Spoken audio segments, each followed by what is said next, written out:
Welcome to the Steel City, where today's college football game on ESPNU is presented in high definition. LaShawn McCoy, the biggest man on campus, leads the 25th ranked Pitt Panthers into Heinz Field to take on Bowling Green.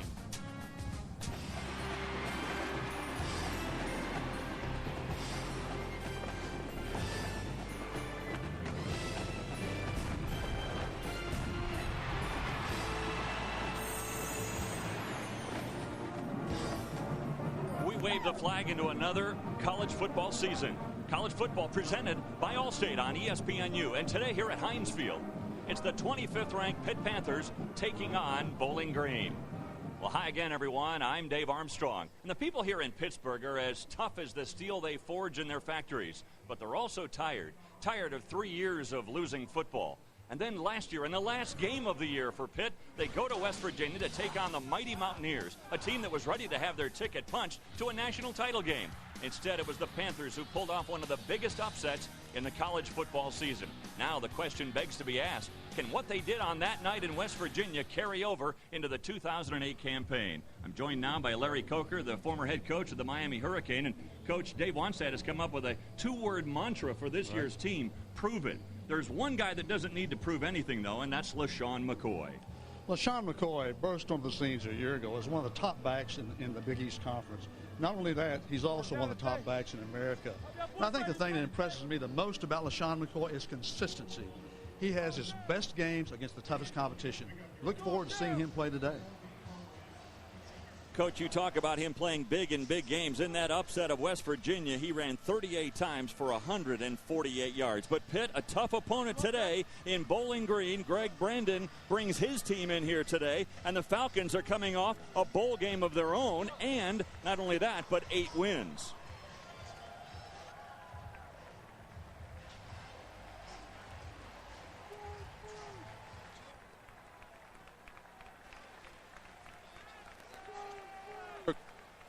Well, Coach, we'll work on your microphone and get you involved in this broadcast in a second. But for right now, that is not working. What is working is a beautiful day here in Pittsburgh. A day where the clouds have parted and the sun is shining. Who will it shine brightest on? Will it be Bowling Green or will it be these Pitt Panthers?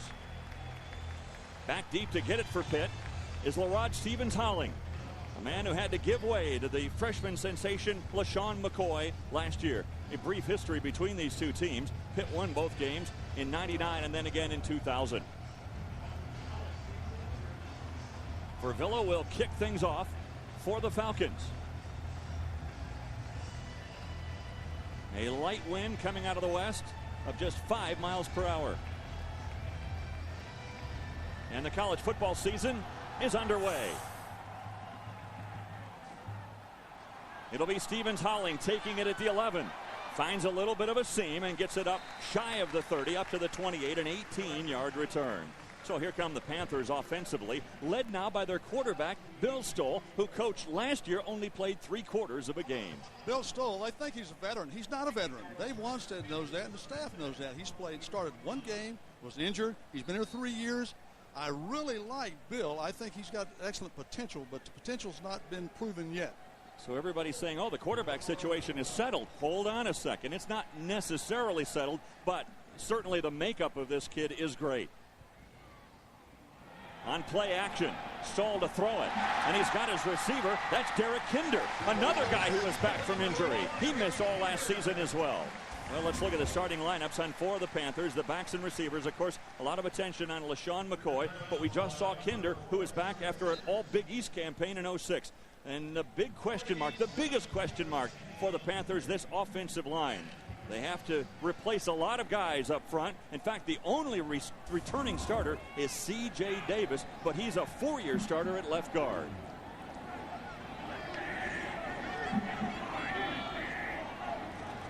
Second and just 3. The give this time is to McCoy, and he is hit hard right near the line of scrimmage. So let's look at that front four for the Falcons, and they are joined there by Dyrell Briggs, who was All-MAC last year, first team All-MAC, and he's on the Nagurski watch list. The leading tackler at linebacker for the Falcons, Eric Dozier. Dozier had 112 tackles a year ago. The secondary is solid. 7 interceptions for P.J. Mahone. That's a new Bowling Green record. Third and less than 1. A little bit of a move in the line of scrimmage will allow them to move the chains. And one of the things that Bowling Green, Coach, they told us before this game, we have got to stop the run. They're going to put as many people as they need to in the box to stop the run. Here you show a nice little run by LaShawn McCoy, a great effort. But look at Bowling Green. Look at all the people at the line of scrimmage. A nice job, nice breakout tackle. So McCoy's yards will be tough to get today against 8, sometimes 9 guys in the box for the Falcons. Fresh set of downs for Pitt. And the pass out to the flat. Caught there by Dickerson. Mahone was right there to wrap him up after a gain of about 4 or 5. I really like what they're doing offensively. They're really giving Stull a chance to get his feet on the ground. They've run a couple of times. Some nice, easy, high percentage passes. I like that. And you mentioned the offensive line. Tony Wise, the offensive line coach for Pittsburgh, is one of the best in the country at bringing kids together and making a solid offensive line. Well, the offensive line, we mentioned Davis, the only returning starter. Malecki, he was moved from nose guard. Here's McCoy again, and this time he gets it up to midfield. It'll bring up a 3rd and short. Watch McCoy here as he attacks the line of scrimmage. Watch him lower his head. Powerful runner. Not really impressive, a 3-yard gain, but that's going to wear on as the day wears on. It's going to be a hot day, a physical day. In the second half, 3rd and 4th quarter, you're going to see McCoy really being hard to stop. One of the things they say about McCoy, Coach, he is stronger and smarter this year. Here is a 3rd down play, 3rd and a short 3. Pass out to the flat. It's caught. It's a 1st down and then much more. Fighting for extra yards is Nate Byam, the tight end. Pittsburgh's going to use their tight end. That's a great job by Bynum, and nice. Again, the throws by Stull, one thing that they talked about was his accuracy. Very accurate throw. Very easily caught ball, and a nice job breaking tackle by Nate Bynum, the tight end. Byam a gain of 10 here. It's Stull, by the way, 3 for 3 to begin the game. Great start and a great job to offensive coordinator Matt Cavanaugh. Right now, Dave Wanstead and Matt Cavanaugh are just glad to see the ball in their receivers' hands. What a move by McCoy. There he goes down the sideline. That's actually LaRod Stevens-Howling subbing for McCoy as Stevens-Howling with a big run. They had McCoy and Stevens-Howling lined up in the backfield together. They were going to do that some. And Stevens-Howling is actually faster than McCoy. And I've heard people say that no Pitt, that the 2 best players on Pittsburgh's teams are the 2 running backs. Great job by Stevens-Howling. A 27-yard run here by Stevens-Howling. Most of it was on him. A nice break and a nice move. Just outside the 10. He'll get a breather, Stevens-Howling. Now McCoy again. Little stutter step. He's got some room. Into the end zone. Touchdown. What a move by McCoy. What a great run in the open field. Should have been a 1-yard gain at the most. The great ones make somebody miss, and obviously McCoy did. Made almost the entire Bowling Green secondary miss on that one. It's really a tough start for Bowling Green. I think exactly what Pittsburgh wants to do to start this game and set the tempo for this football game. Boy, Pitt averaged just under 23 points a game last year. You wouldn't know it by looking at that drive. That was impressive. Well, a good mixture of play calling by Mike Cavanaugh. Good mixture and really a good job of execution. The extra point, automatic from Mr. Perfect, Connor Lee, who has not missed one in his career. He's 76 for 76. The beat goes on. LaShawn McCoy, who scored 14 times last year, gets hit on the board. It's 7-0.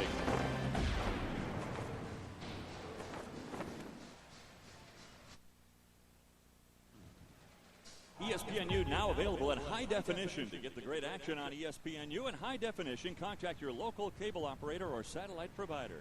ESPNU HD, the big picture in college sports.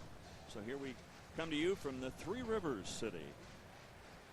The Allegheny and the Monongahela forming the Ohio River right there at that confluence. And we welcome you into Heinz Field with Larry Coker. I'm Dave Armstrong. Glad to have you with us for the start of this college football season, and what an impressive start for the Pitt Panthers. Exactly like they wanted to start it, and great drive, 8 plays, touchdown. You know, in a game like this, Pittsburgh's favored. They just need to set the tone. They did. Connor Lee to kick things off. Roger Williams takes it at the 5. Williams, a nice little run as he gets it up to the 25, a return of 20. So here come the Falcons. And Tyler Sheehan is their quarterback. What a good job he did throwing for over 3,000 yards a year ago. Right, his first year to start, very efficient, 3,000 yards, 23 touchdowns, very efficient. But today, he's going to have to be more than just efficient. He's going to have to make plays and be a big playmaker for his offense. He threw 11 interceptions last year, Coach, but only 2 interceptions in the last 7 games and no interceptions in the last 108 pass attempts. 5 of those were against Boston College. First down for Bowling Green at their own 26 from the shotgun. From the spread formation, knocked down at the line of scrimmage. Big play there defensively by big number 95, Mick Williams. So here are the backs and receivers, and really more receivers than backs. Bullock and Turner. Partridge is back after an injury a year ago. Freddie Barnes, their leading receiver. And again, the offensive line, a big question mark for Bowling Green. They have to replace their center and both tackles. Their center, a left-handed redshirt freshman, Ben Poichek. A left-handed center, that's about as rare as a left-handed catcher in baseball. Sheehan throws on the run. He's got his receiver wide open, Partridge, along the side. Someone missed coverage, and Partridge will move the chains as he gains 11. Here's the defense for the Pitt Panthers. Up front, we just saw Mick Williams make a nice play. Rashad Duncan is up there along with Romeus. The linebackers, all you need to know is Scott McKillop is back, the leading tackler in the nation from a year ago. And in the secondary, they're solid, but they don't have many picks. Only 3 picks amongst that 4 all year long, and that's one of the things that's a point of emphasis this year. There's a run by Bullock as we get you to Lowell Galindo for our first update of the day. Guys, thank you so much. Andrew Hatch got the start at quarterback for LSU, built up an early lead for the Bayou Bengals. Then Jarrett Lee, the redshirt freshman out of Texas, comes in, hitting a wide-open Brandon LaFell, 31 yards, and no upset here. LSU up 24-0 over App State.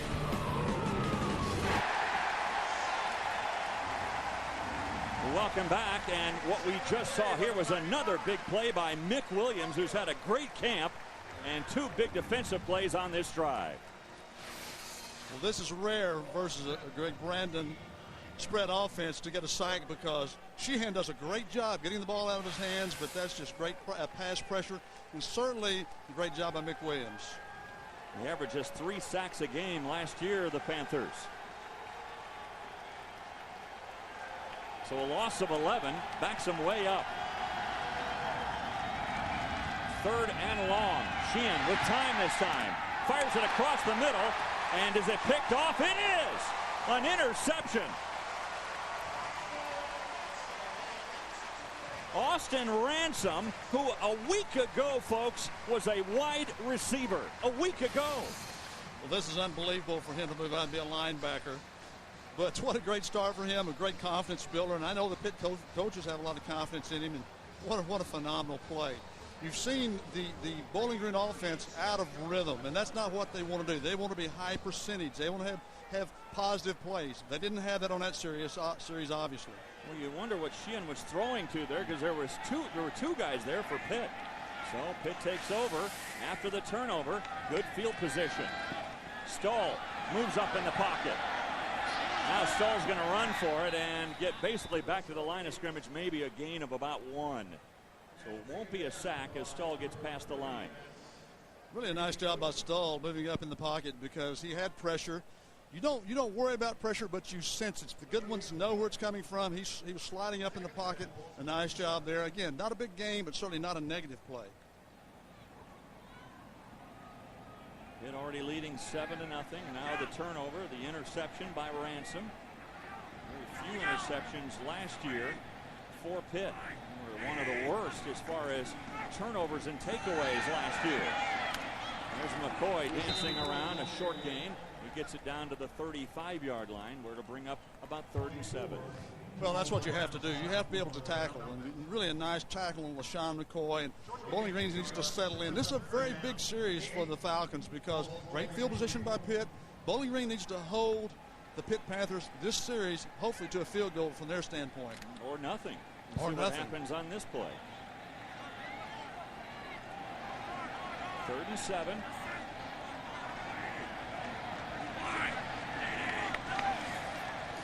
Stahl back to throw. He had his man on the wing. That was by him, but he couldn't hang on to the ball. Excuse me, that was Derek Turner who couldn't hang on to it. Remember, Turner missed a couple of last year. They said in fall drills he had surer hands, but that one he dropped. That was a drop. That should have been a catch. Now, a 52-yard field goal attempt. If they decide to go that route, let's see what decision Dave Wanstead makes here. Looks like he's bringing the punting team out as Dave Brightus, the punter, comes out onto the field. They're going to try to pin Bowling Green back. So if you're the Falcons right now, that's a good series defensively. If you're the Bowling Green Falcons, you feel great about that series because it took the momentum away from Pittsburgh a little bit. Get it back on their side. Wide formation on these punts. Brightus gets it off, trying to hit the corner, and it'll go into the end zone. So a net punt there of only 15 yards. They'll bring it out to the 20-yard line. Pitt gets the turnover, doesn't take advantage. Still 7-0 Panthers.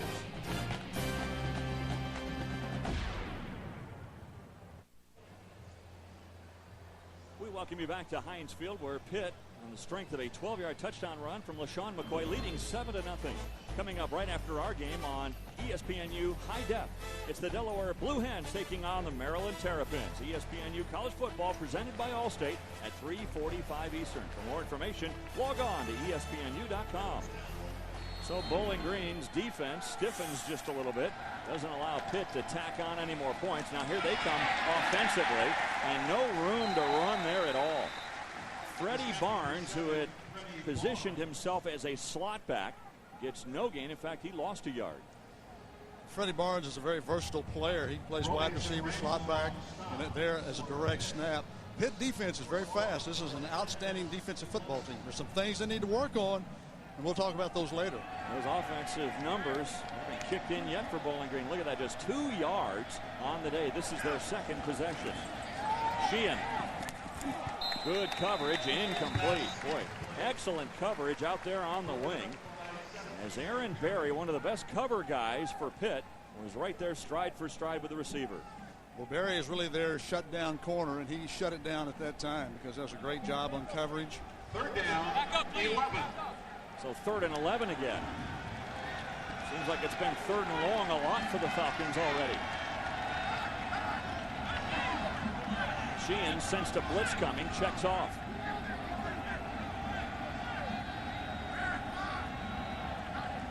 The blitz is still coming. He's able to unload in a hurry, and the pass is off the hands of Barnes, incomplete. Right now, Bowling Green looks out of sync. They're totally out of sync, and Pittsburgh looks very good on defense. They look very aggressive, very confident. And Phil Bennett always, the new coordinator, talks about alignment and knowledge. And this defense right now has knowledge. These mismatches haven't occurred that Bowling Green needs. So after 3 plays, a loss of 1. That brings out the punting unit. Iavanelli will be punting it. And back deep to get it is Aaron Berry, a junior. He's awaiting his own 40. High punt. Berry is going to call for the fair catch. And then he lost it in the sun. This ball is going to be downed at the 1-yard line after Berry lost the ball in the sun. What a huge mistake. What a huge mistake in special teams. At least he didn't touch the ball. That would have been worse. You've got to feel the punch.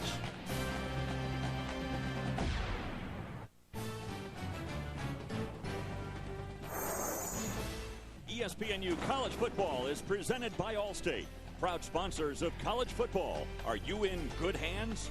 And in part by eHarmony.com. Are you ready to fall in love? Well, Bowling Green certainly fell in love with that punt as Pittsburgh backed up the shadows of their own goalpost. They lead 7-0, but will start this drive at their own 2-yard line. College football presented by Allstate on ESPNU. I have heard of wind-aided punts before, but never one that was sun-aided. And this one thrown away. Good decision here by Bill Stahl as we get you in to Lowell Galindo for another update from SportsCenter U. Yeah, and this time it's the anti-LaShawn McCoy. P.J. Hill just bruising his way. 8 rushes, 97 yards in the first half. Wisconsin up on Akron 14-zip.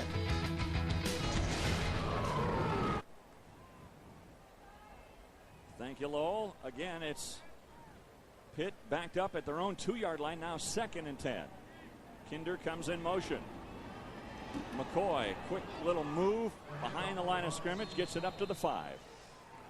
Matt Cavanaugh showing a lot of confidence in Bill Stahl, though. First down out of your own end zone, throwing the football. Obviously it wasn't successful, but I think that was an important call.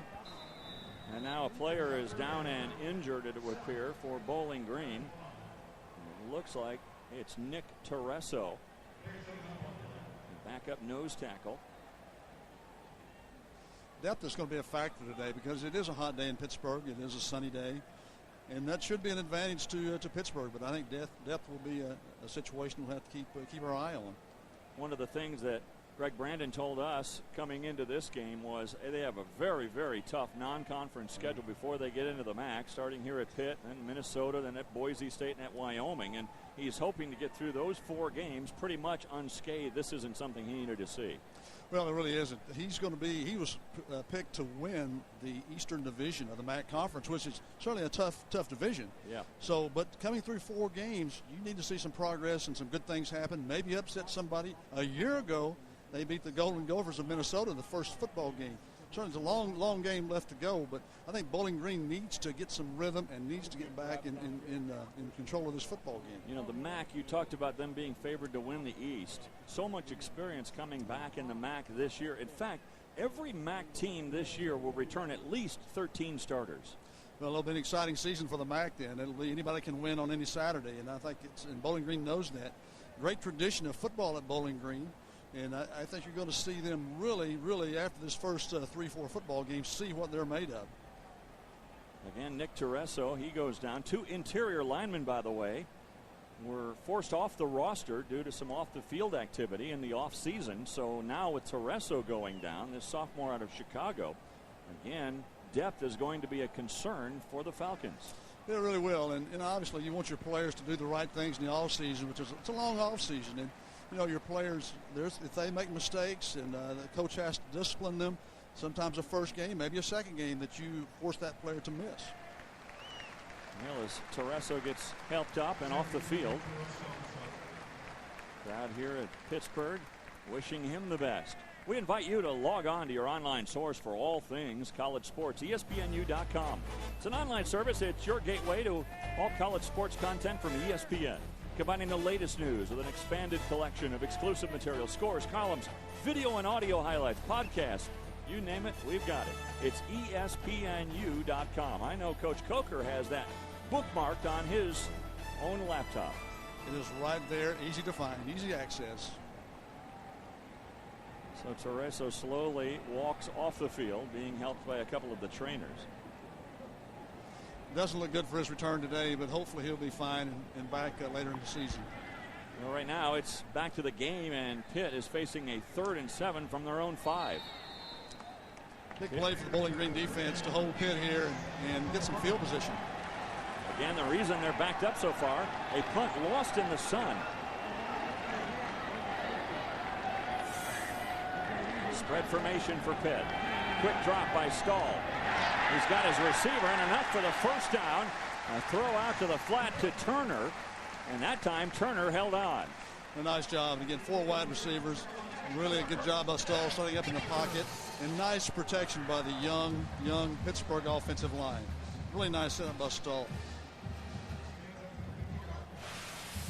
10-yard gain there to move the chains. They needed 7 now out to the 15-yard line. Remember, on the first drive for Pitt, they went 8 plays, 71 yards, capped by a 12-yard touchdown run by LaShawn McCoy. Play action. Stahl good on-target throw, this time to Derek Kinder. And now we get you to another studio update with Lowell Galindo. Guys, a standing O in Columbus, Ohio. Why? Because Terrell Pryor, his first career play in the Scarlet and Gray, a 9-yard pass to Jamel Hines. He is 2-2 on the day, passing, still in the game. They are leading this one 10-0 over Youngstown State. Ohio State not expected to get much of a challenge from Tressel's old team. First down here. Here comes Rod Stevens-Howling. Another big play by Stevens-Howling up to the 39. Up near the 40. And Yes, please. I'll tell you what a nice job there with him. But just a nice move at the line of scrimmage to make somebody miss. And you can just watch him run in. And you can see the speed. Probably better speed than McCoy has. Very elusive. Doesn't have the size and strength McCoy has. This is going to be quite a combination of backs for Pitt as this season progresses. 13-yard gain there. Remember his bigger run of 27 yards on the first drive. So they move the chains again. Again, play action. Stoll again. This time a little bit off target. Slipping out there was Doran Dickerson as he made his cut. You look at Stoll a little bit on his body language there. I think he feels like he should have had that pass. That should have been completion. He's been very impressive. Matt Cavanaugh is doing a good job with play action and short drops to help this young offensive line protect for Stoll. He looks like he's mixing it up, Cavanaugh. I mean, he's not just coming out and run, but they're mixing up the pass and run very well so far. Well, play caller, I think the quarterback and the execution has a lot to do with that. Matt Cavanaugh is going to call things that these guys can do and do well. 2nd and 10. This is the 8th play of this drive already. Looks like that could be offside, our first flag of the day. So forget what you just saw as far as the run, because this will be offsides on Bowling Green. Our referee today. Offside. 99 on the defense. 5-yard penalty. Replay 2nd down. Randy Smith from an all Big East crew. Well, I think that what you see, you said the first penalty in the first game of the year. Normally, you're going to see a lot of penalties. Hopefully, we don't. But that says a lot for the coaching of both of these teams. You're always nervous that first game, aren't you? You know, you've watched fall practice, you've gone through spring drills. That first game is always something that gets everyone's attention. You're not nervous, you're terrified. 2nd now and 5. A helmet comes flying, and so does Stevens-Howling. Another big run. His 3rd big gain of the day. 21 that time. Wants the cut. Nice job there. Bowling Green is putting the 8th guy in the box, but they're not keeping leverage. They're allowing Stevens-Howling outside. You cannot break down. You cannot lose leverage. You've got to turn the running back to the defense. Already off to a great start. Rod Stevens-Howling, who sometimes is the forgotten factor in that backfield. I don't think he's forgotten by their opponents because everybody knows about him, and it doesn't make it a lot easier. I know when I was at Oklahoma State, we had Thurman Thomas was our starting running back, and our backup was Barry Sanders. So that's not a bad backup. Not a bad backup. I don't think Stevens-Howling's a bad backup either for Pitt. You know, one of the officials went down on that last play, so we have an official timeout.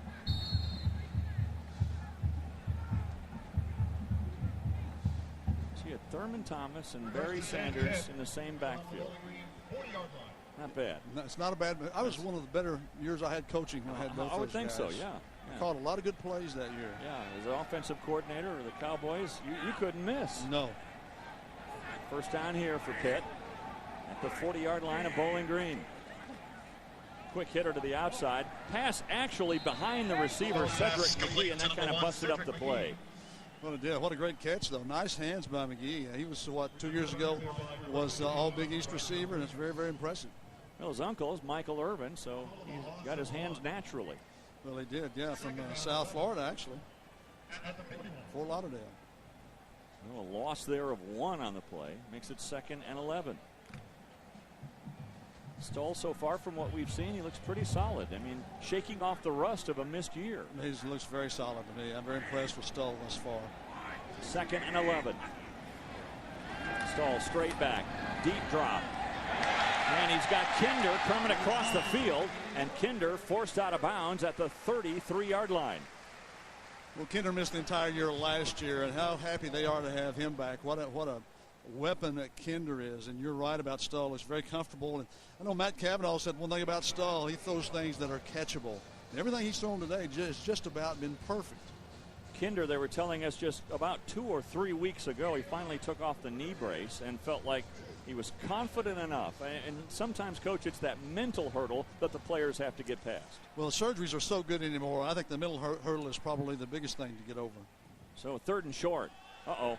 Big play here defensively for Michael Ream. Boy, did he read that play, and into the backfield to stop McCoy. That was a great defensive call because they blitzed right into the run. They pretty well had Pitt defense that time. Nice defensive call. And then also with a good call, you had good execution because a very, very nice tackle.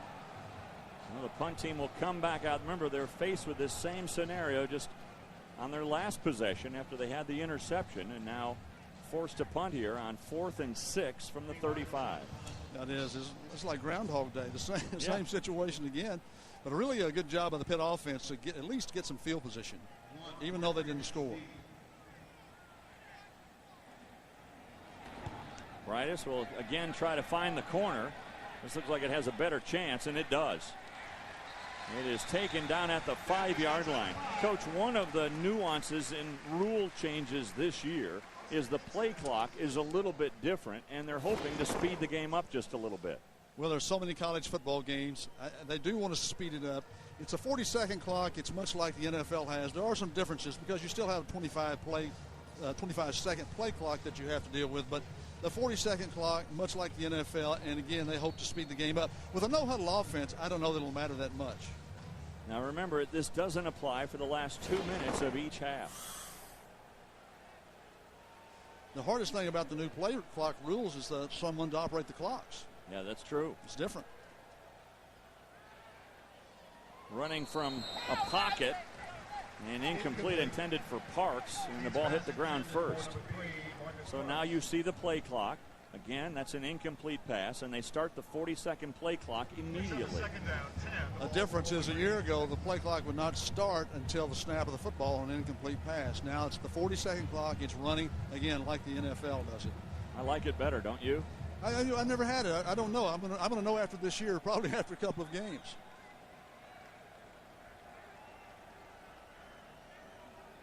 And again, no problem getting the playoff inside 10 yards.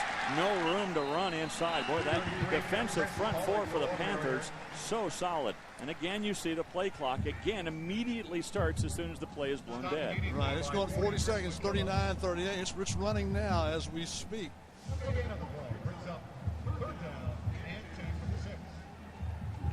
So facing now a 3rd and 10. Play coming in from the sideline to Sheehan. This Pitt defense has been really solid so far today. We expected them to be good, but they're very, very good thus far. Sheehan from his own end zone. Little pass across the middle. It'll be well shy of the first down marker. Turner's got it, but only a gain of about 3 or 4. That's the pass they want to throw on first down. They would like to have that 3 or 4 yard gain to make it 2nd and 5, 2nd and 6. But again, they're getting out of rhythm. They're getting the 3rd and longs and not converting. So the defense comes through once again and forces yet another punt. And a new defensive coordinator there, you see Phil Bennett, who is urging his team on from the sideline. Boy, they got a great defensive coordinator, didn't they? They really did. Phil Bennett is an outstanding defensive coach, a great background, and really has done a great job of defense wherever he's been. Former head coach at SMU. Short punt this time, and this time Barry doesn't lose it in the sun. Now dancing around, looking for some room outside. And Barry, with a return of 9, gets it down to the 41-yard line. Great field position. Well, Bennett's defense so far today has been stellar. Well, again, he's an outstanding defensive football coach, and he really likes it. There's a good defense coming back for Pitt from a year ago. Some things they weren't good at was some red zone defense. I think that's something he wants to improve on, and also scoring defense. Scoring defense looks pretty good right now. Certainly does. And the takeaways, only 11 fumbles, 8 interceptions. They already have an interception today, and so far they've held Bowling Green. Remember, this is an offense that scored better than 30 points a game last year. They've held them to just 6 yards so far in this first quarter. Dancing there for McCoy. He dances across the 40 down to the 37-yard line. Still really a nice tackle by the Bowling Green safeties. They're feeling nice, and really that's the key they have to be able to do. They have to be able to tackle from the secondary. You think McCoy feels like he's got a huge target on his back today? Well, you know what, that's going to be interesting for him for the entire year. He was really kind of a nobody last year. He had to prove himself. Now everybody knows who he is. He's going to have a target every Saturday. We'll have to become accustomed to that. 2nd and 7. And again, McCoy trying to get outside, and again, with that 8 in the box, very tough for him to get outside. Good tackle in there by Antonio Smith. And that's the end of the first quarter. We're back to Pittsburgh in just a moment.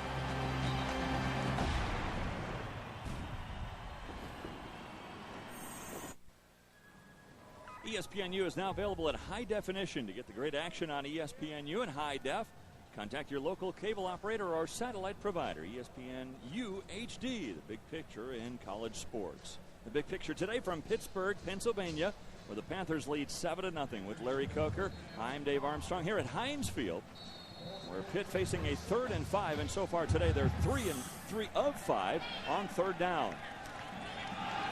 A draw play. And it'll be shy of the first down marker. They get inside the 35-yard line as we get you back to Lowell Galindo for another update. Fellas, this really could go down as the year of the true freshman for Georgia, A.J. Green, the number 2 wide receiver in the ESPNU 150 class of 2008. His first catch sets up a no Sean Marino touchdown.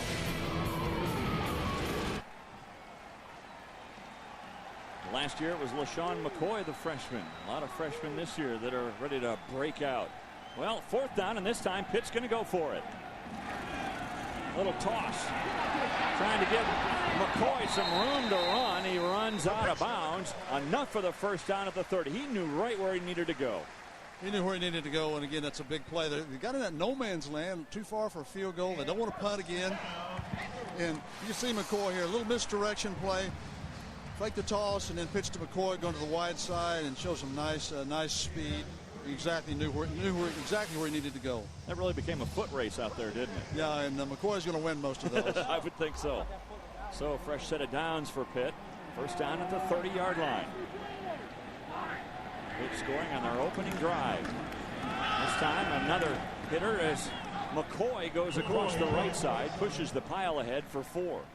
I like what he did then. LaShawn really stuck it up in tough. He made 4. Not that impressive, but a 4-yard gain. You're going to win virtually every game if you make a 4-yard gain on first downs. You see McCoy, 11 rushes, only 33 yards, whereas Stevens Howling just 4 rushes, and he's had 3 big runs. Well, 33 yards, but you multiply that times 4, and you get a nice 100-yard gain. You got Stevens Howling contributing. That's really a nice 1-2 punch. Offense has really gone to McCoy, and now they stay on the ground, this time to their fullback, Collins. They want to run him about 10 times today. Everybody says, you know, Collins coming out of high school, coach. He ran for over 4,300 yards in high school, but here he's asked to be a great fullback. Well, they don't need him at running back. They need him at fullback. And really a nice run by Condridge Collins. He can be a running back for a lot of people. Nice for him to get a chance to touch the football. The fullback in the I formation is one of the unsung heroes in a very key position. Didn't he tell you when you were at Miami he never played fullback? He wanted to be a running back. I don't blame him. Turned into one of the best fullback in the country. There goes Stevens Howling. He's got room on the outside. Initially hit at the 16 and forces it down to the 12-yard line. Boy, the running backs today, a big part of the Pitt story. Well, it really is. They're going to be a big part of it all year long. If you can't stop the Pitt run, you're not going to beat the Pitt Panthers. And especially what I've been impressed with Stahl, and he allows another dimension. And then you get Derek Kinder back healthy. Pitt could be a very balanced offense. Last 7 plays, all on the ground for the Panthers. 5 of those rushes by McCoy. And here comes McCoy. Trying to find a little seam across the right side. He's got it inside the 10. Another first down. It'll be 1st and goal to go from there. They're really pounding inside the tackles, and I think that's an important philosophy because it's really wearing on this Bowling Green defense. They've lost some defensive linemen. Very important. Going right behind Malecki. Yeah, left guard, nice pull by Malecki. A really good job. Again, coached by Tony Wise, an outstanding offensive line coach. So Kavanaugh really going to the ground game now, the offensive coordinator for the Panthers. 1st and goal to go. They've got it inside the 10. Look at that little stutter step by McCoy. Inside the 5, down to the 4. Yeah, that's pretty special there. That's pretty special. That's a negative play and made a positive play out of it.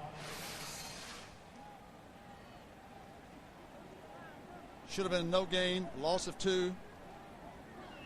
Still moving the chains, and now 2nd down and go from the 5. To be able to have the ability to hang on to the ball while you're making a move, getting the handoff from the quarterback and do that, that's just pure talent. Now McCoy, the lone setback. 2nd and goal from inside the 5. Stahl lobs it up into the corner of the end zone. They're going to go to their true freshman, Jonathan Baldwin, who has 41-inch vertical leap, and he already stands 6'5". Well, I think Baldwin's going to be a special player, and it reminds me a little bit of a Larry Fitzgerald that played here a few years ago. Great player. And I think that Baldwin can be that type player. He doesn't know what to do all the time now. He's still learning. He's going to be a special player. Right now, you're going to probably see him a lot on those goal line situations like that, where you just throw up a jump ball. Why not? Well, exactly right. He's going to win most of those. The 11th play of this drive coming up. 3rd and goal, and now we have a timeout. This is an important series because it looks like Pitt, and they've dominated this football game, but look at the score, 7-0. So they'll be facing a 3rd and goal from the 5 when we return to Pittsburgh in a moment.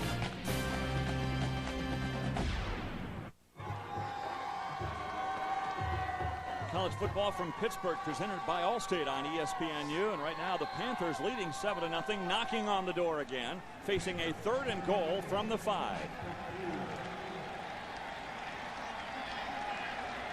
The one pass play, an incompletion. What do they do here on 3rd and 5? Stalled who pass across the middle, wide open, touchdown! He is back again, Derek Kinder. What a great play call by Matt Kavanaugh. Nice little pick, and I don't guess you could pick, but kind of a little rub off in the end zone there. Really well designed play and nice execution. Again, really good protection by the offensive line. As Matt Kavanaugh says, it's going to be quick, and he gets it out of his hands. He's accurate. You can see it on that play. They get the touchdown via the pass, but that drive really predicated by the run. No doubt about it. And now for the extra point. Remember, he's 76 for 76 in his career. That is a Pitt record. The previous consecutive record for Pitt, 60 in this proud tradition.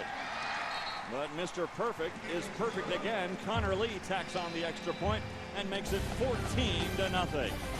So the Panthers this time break through the glass wall. Kinder with his first touchdown of the year, and it's 14-0.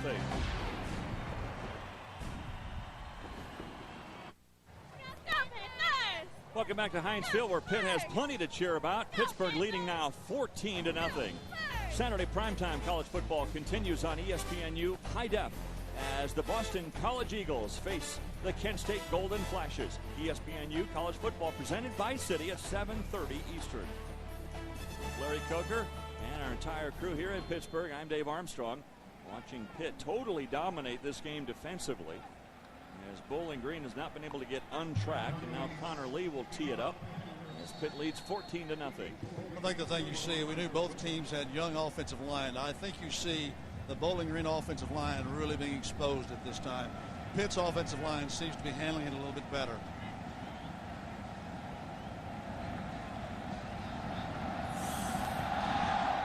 The kick, high and over end, taken by Williams at the 6.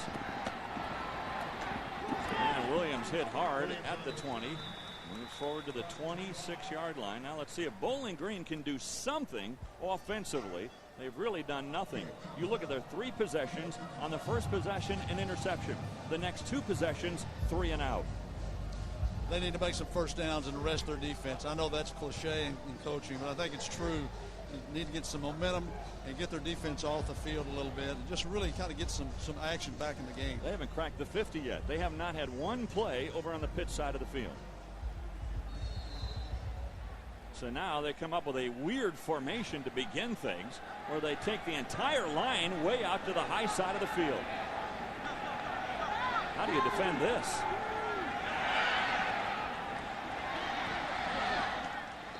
And a quick hitter will gain 8 yards on the play. So the weirdness works as we get you to Lowell Galindo. Last season, it was a Macho Harris interception return for a touchdown to get Virginia Tech jump-started against East Carolina. This season, Stephen Virgil picking up the fumble. That is your jump start. Hokies up 14-0.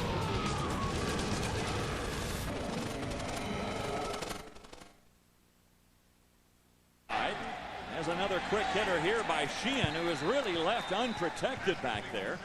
And he's able to get the first down. The first down for Bowling Green.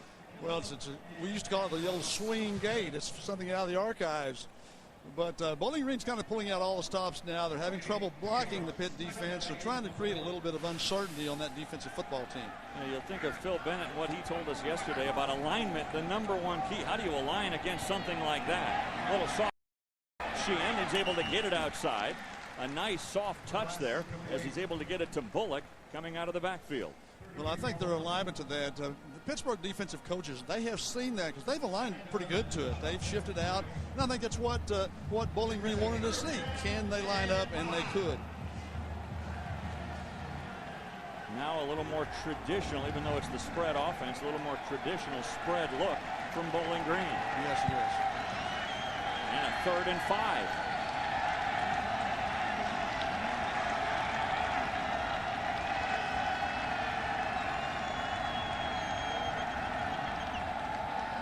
Given time, pass is completed, and a first down, and across the 50 for the first time today goes Tyrone Pronti. This was a series that the Bowling Green Falcons needed. They needed to show some spark, some execution, and a little bit of trickery, the swing gate, and now they've made some plays, and this is what they want to see and want to do. Phil Bennett calling the plays, the defensive coordinator of the Panthers, again coming over from SMU, where he was the head coach. Former defensive coordinator at A&M, at LSU, and at Kansas State, where he worked with Bill Snyder. Quick hitter to the outside, and another first down to Pronti. What you're seeing from Bowling Green now is the quick pass outside. It's somewhat like an old traditional toss sweep. Just a quick pass, you're blocking the perimeter, and now you're using the entire field. That's an advantage of the spread offense, spreading the field and make Pitt tackle you in the open field. They gave him a gain of 9 instead. It's 2nd and 1.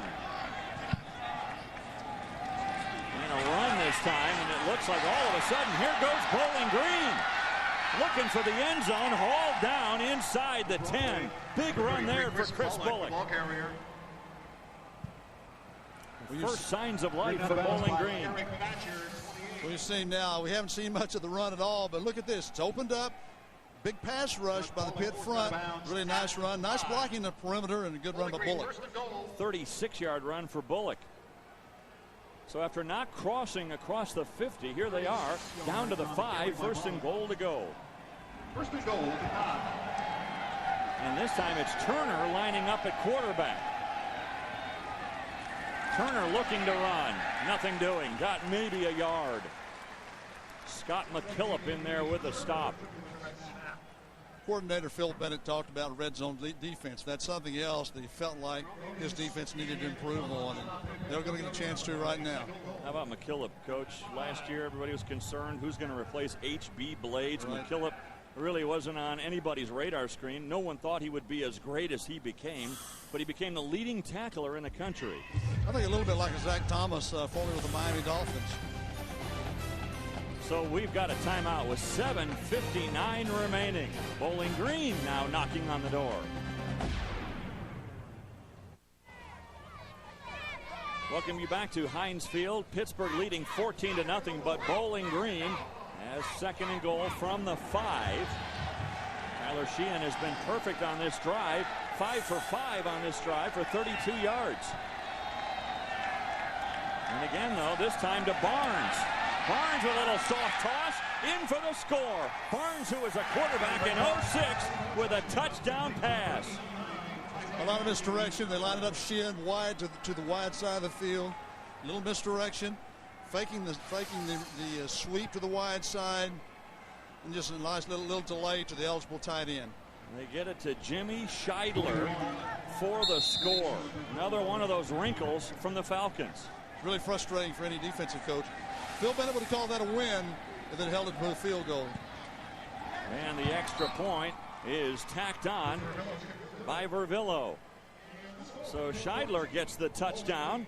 A pass from Freddie Barnes, who was the leading receiver last year for the Falcons. Well, an outstanding athlete, and surprising throughout history, the outstanding quarterbacks that have also moved to receiver. I remember my old Tulsa days of Drew Pearson, great receiver for the Dallas Cowboys, was an outstanding quarterback. Those guys can do a lot of things usually, and you saw that out of Freddie Barnes. They have really three guys like that for the Falcons. I mean, they've got Freddie Barnes, who can do that. They also have Anthony Turner, another guy that can do that. And we saw him lined up at quarterback. Yeah, they're very diverse, and again, I think really trying to really cause Phil Bennett some problems in calling defenses and getting his players lined up. Coach, it seemed too that whole swinging gate offense to start this drive just sent Pitt's defense into a state of confusion. It really did a little bit. They knew how to line up to it, but it took away some of the aggressiveness. You can tell Pitt's a very tough physical football team, and they want to play some smash mouth football.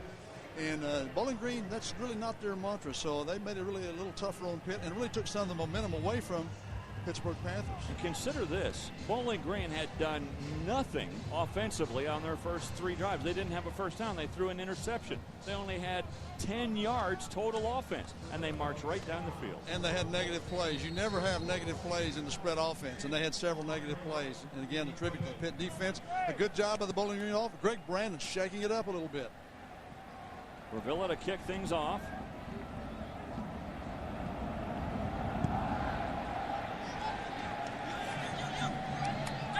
Wright's got it at the 5. And sandwiched. A shoe goes flying in the air as he is hit at the 20. Only a 15-yard return. You look at the point attack, and there's the swinging gate offense. Well, you've got to be sound against the run, and then you have to be sound against the pass because they have eligible receivers, and I think it's very important. Pitt has seen this formation. And then the touchdown play to Scheidler, the pass from Freddie Barnes. A good job by Greg Brandon kind of shaking things up, and the swinging gate seems like it did that. Gave Bowling Green some momentum back. Last drive for Pitt, mostly on the ground. They start here on their own 20-yard line, 1st and 10. And again, they go to the ground. And they push the pile forward. It looks like right now this offensive line for Pitt, Coach, starting to manhandle Bowling Green just a little bit. Well, run blocking is a little bit easier from the standpoint of assignment-wise than pass protection. They feel like they can be good run blockers. And again, Tony Wise is such an outstanding football coach. And I think you see that, not that impressive, but a 3-4 yard gain. And that's going to really wear on the Bowling Green defense as the day goes on. Again, a very hot, humid day in Pittsburgh. Gain of 4 there from McCoy. 2nd and 6. Here comes the blitz.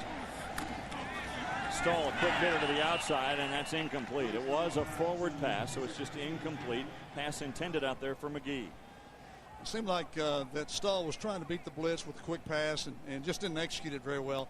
And I think Bowling Green played it pretty well also. So here comes another 3rd down situation for Stahl. They're 4 of 7 today on 3rd down. Well, you like to be 50% on 3rd down. If you do that, you're doing pretty well.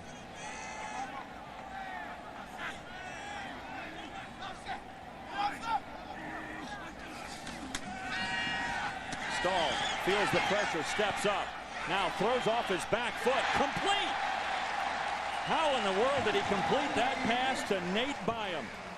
Well, again, Byam's made some nice plays. I think that's a very ill-advised throw by Stahl. You see he's got a lot of pressure. He kind of throws it up, and that sometimes can go the other way. I'll give Byam the credit on this play. He made this play. Great job adjusting, high point the football. He's been well coached to go get the football. Make your quarterback look good. One thing we've seen, though, from Stahl, he's able to throw in traffic. You talked earlier about how he senses the pressure, but he also can throw in traffic. He has really good feet. 1st down here. 1st down at the 35. And this time they string it out. McCoy will lose 5. Knocked down at the 30, a loss of 5 as Antonio Smith came up from his cornerback position to make the stop. Well, Antonio Smith is a good corner. Again, they're running the sweep into the short side of the field. Not a lot of room there. A great job by Bowling Green on defense, stringing the play out. No place for McCoy to go. And now Bowling Green staring at a clock that's winding down near 6 minutes. If they can get a stop here on this possession for Pitt, who knows? Even though it's a half that's pretty much been dominated by the Panthers, they might go in tied at halftime. I'm sure that's what Bowling Green's looking for. 2nd and 15, contact there. And they haven't blown the whistle, so Kinder has a free play, and he's able to get it up to the 39-yard line. Now, what would you do here? You're going to get 5 yards on the penalty, or you can take 8 yards and a down. I'd probably take 5 yards of the penalty here. I think the thing, too, it's going to be and quarterback knew it was a free play, like you said. There wasn't contact made, so nothing to lose. Go ahead and throw it out and take a chance at it. And I think offside, 90, the defense, 5-yard penalty, 2nd down. And they do what you would have done. Yeah, and they're going to get the down over again, which I think is why they wanted to do it. The yardage was somewhat the same. Yeah, instead of facing a 3rd and 6, now you're faced with a 7 and just outside 10 yards to go. So they got the 5 back. They lost on that run by McCoy. And alternately, if you're Pitt, you're thinking, all right, let's put the hammer down and get one more score and a little separation going into the locker room. Stahl given time. Dumps it off down to the 39-yard line. A pass completed there to Turner. And Turner with a gain of 4. Really impressed with the poise that Stahl has. Really sets in, moves his feet well, moves around, and puts the ball in the hands of his playmakers. I think he's really been impressive thus far in this football game. And I think Matt Cavanaugh is doing a good job helping build his confidence as the game goes on. But again, as you said, 14-7 football game. This is a big series for the Bowling Green defense. And a big play right here, 3rd and 5. Pitt needs the 45-yard line for the first down. Stahl.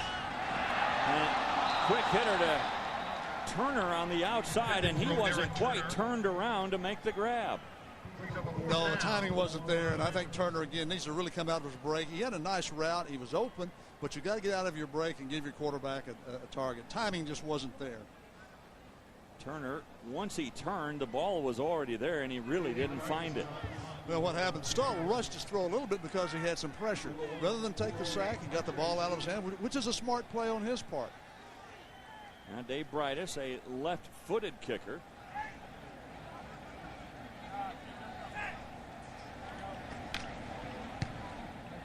He booms one. Partridge goes over and calls the fair catch at the 14-yard line. And college football action returns to ESPNU later tonight as the Prairie View A&M Panthers meet the Texas Southern Tigers. ESPNU college football tonight at 10:30 Eastern. For more information, log on to ESPNU.com. And let's see if Bowling Green can move the length of the field in under 5 minutes. You're looking at those first 3 drives, only 6 yards on 11 plays, including an interception. But then that last drive really confounded Phil Bennett and this Panther defense.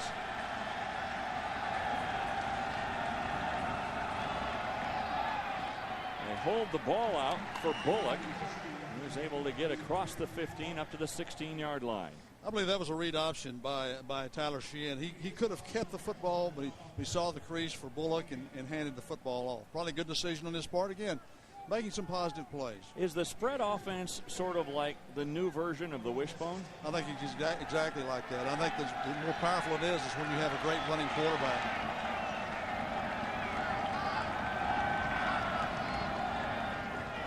Sheehan wants to go down the sideline, incomplete. Pass intended over there for Barnes, and he threw it over his head. Well, coming up at halftime on SportsCenter U with Lowell Galindo. LSU playing a little earlier today because of the storm coming in, and they're rolling against Appalachian State.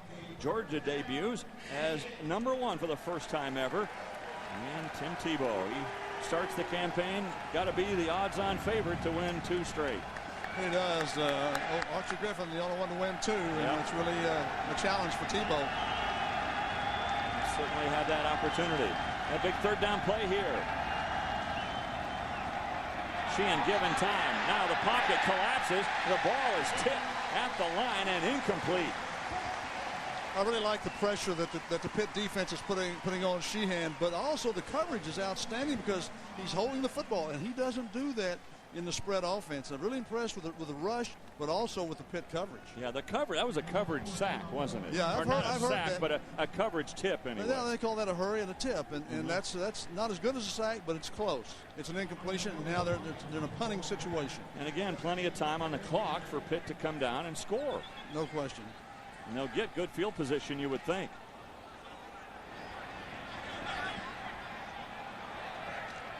Everybody backing off. The ball actually bounced backward, back over the 50-yard line. You talk about excellent field position.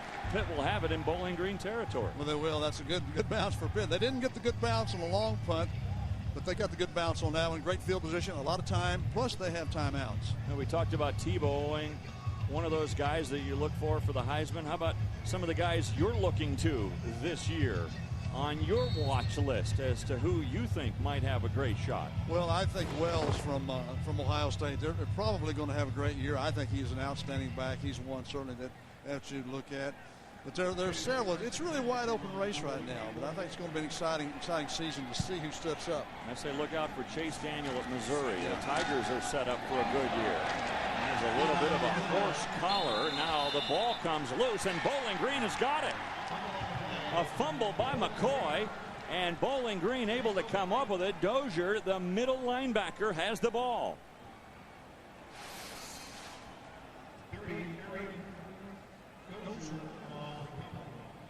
Good job. The ball is just ripped out. I don't know if LaShawn ever secured the football, but a good job by the Bowling Green defense. And again, you're in traffic. Most fumbles are going to occur right in that middle area.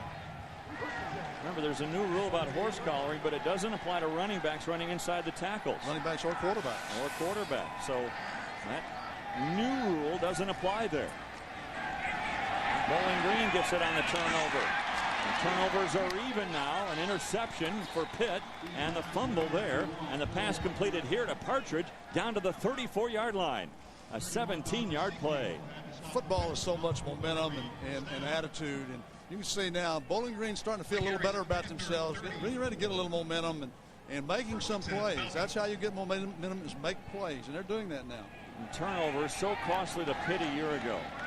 They were -6 in the turnover department, and now a timeout is called. You need to get the down box set. The first down. Officials timeout. The down box wasn't quite set over there. And that's certainly something you want to take care of. I did the 5th down game at Missouri between the Buffaloes and the Tigers. Yeah, I was in the old Big 8 conference at the time. We watched that quite a few times when I was in Oklahoma. I'm still running back the plays in my head. Now Colorado got 5 plays at the end of that game. Another pass deflected at the line. This time it's Romeus. Well, we've got to get hands down. That's the way we used to coach it. Get their hands down. Get their hands down. A really nice job by Romeus with the hands up. And he's well coached. Look at his timing. His timing's 1, 2, 3, hands up. Ball's batted down. Really nice job. You talk about coaching them to get their hands down. How do they do that? Well, again, I think it's pretty much timing because it's 1, 2, 3, and usually the hands. That's the way it times out. 2nd and 10 now.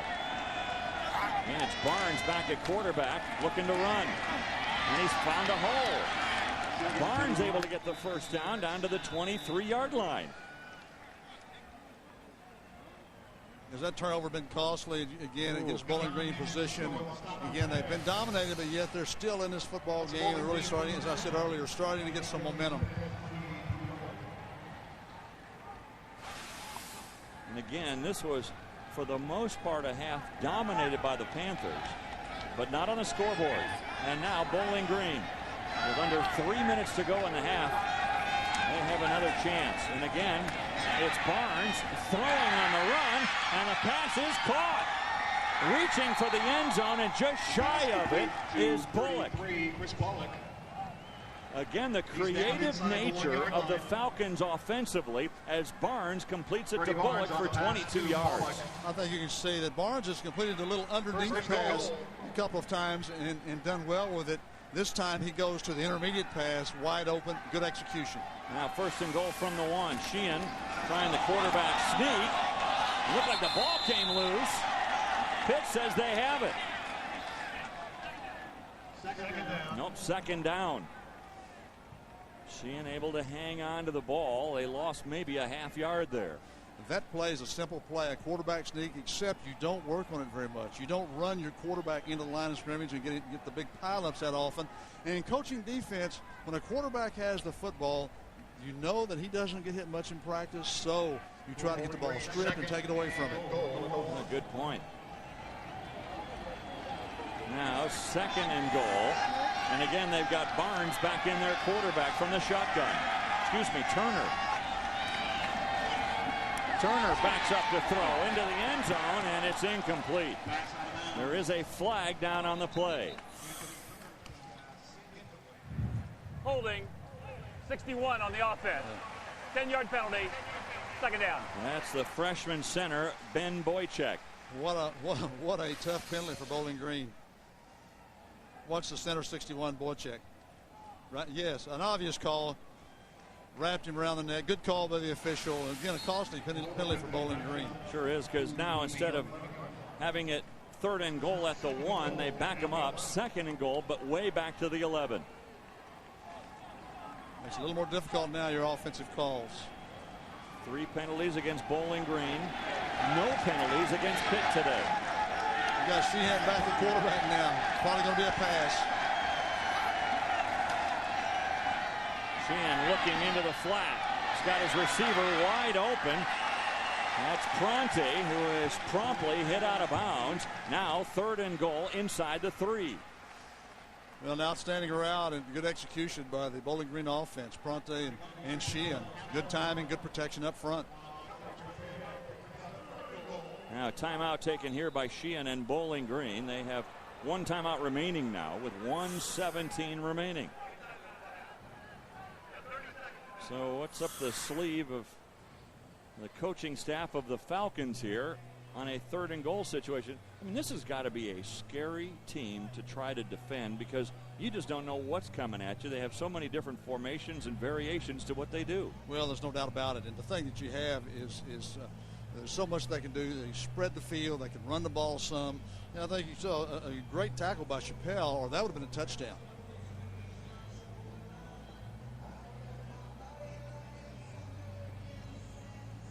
Right now you see the defensive coordinator, Phil Bennett. Now they huddle offensively for Bowling Green. As you look at things here, Coach, it's one of these situations where if you're Bowling Green, I mean, this is now sort of a game situation for them. Here they are, down a touchdown. They punch it across here. They can erase all the memories of what happened as far as the loss of yards, the interception, the fact that they didn't get anything going. They can cure all that with one play here. They've got amnesia. They score a touchdown here. Absolutely. 3rd and goal from the 2.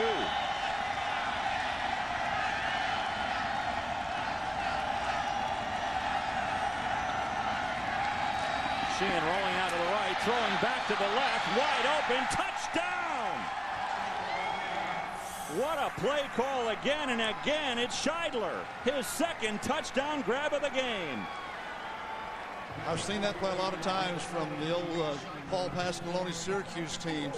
Great execution, delay, and it's really, you see it, you cover it, watch it.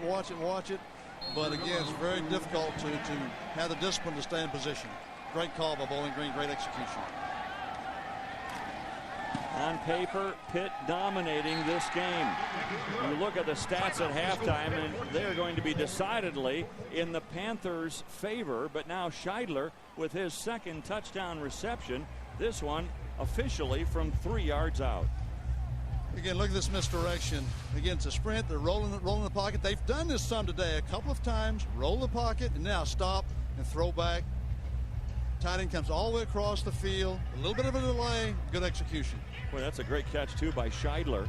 Scheidler, by the way, discovered a distant relative. He came into practice last year and he noticed a Jay Scheidler, but listed at only 200 pounds. And he was like, wait a minute, I weigh about 240. What happened to all those pounds? Well, they found out there was another guy on the roster named Josh Scheidler. So they started to think that Scheidler isn't a real common name. And they started to examine, neither one had met the other. And they started to examine that, you know what, they indeed were distant cousins. They had never met each other before. Now they room together. Unfortunately, Josh is out with an ACL, a linebacker, a promising linebacker for Bowling Green, who once played for Valparaiso. Well, I hope they're the same name. I hope they like each other. That's key. Rooming together, I guess they do. Well, now you think, does Pitt have time to respond here?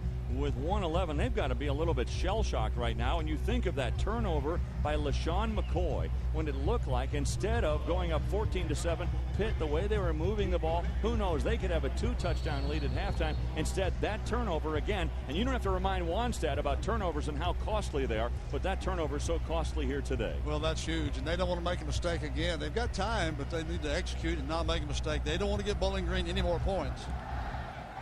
Short kick. And I wonder about this play, because now you've handed Pitt great field position. Well, that changes the philosophy. If I'm Matt Cavanaugh now, I'm going to attack these guys because you've got a short field now. Maybe get in position for a field goal. I'm questioning that a little bit also. So with 1:25 remaining, you have handed Pitt just 55 yards to go to the end zone and only about 25 yards to go to get into field goal range. Plus they have timeouts. They have 2 timeouts remaining.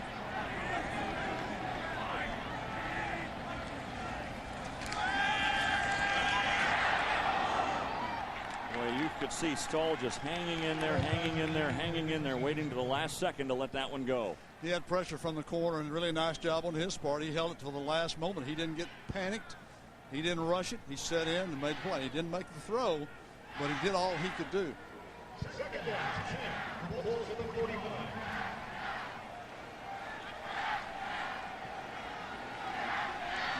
Second and 10 from the shotgun. Stahl throws it outside. The pass is complete for a first down. Pass completed to Kinder. So they'll stop the clock to move the chains. That was a big-time throw, and really nice execution. Pretty good coverage, but again, good, powerful throw by Stahl. Nice route, nice catch. Hurry up offense for the Panthers. Oh, the movement. First penalty against Pitt today. Ball start. 56 on the offense. 5-yard penalty. First down. That's the right tackle, Joe Thomas. And back it up to midfield to the 50-yard line. We're now within that 2-minute parameter for the first half. It does affect the clock a little bit.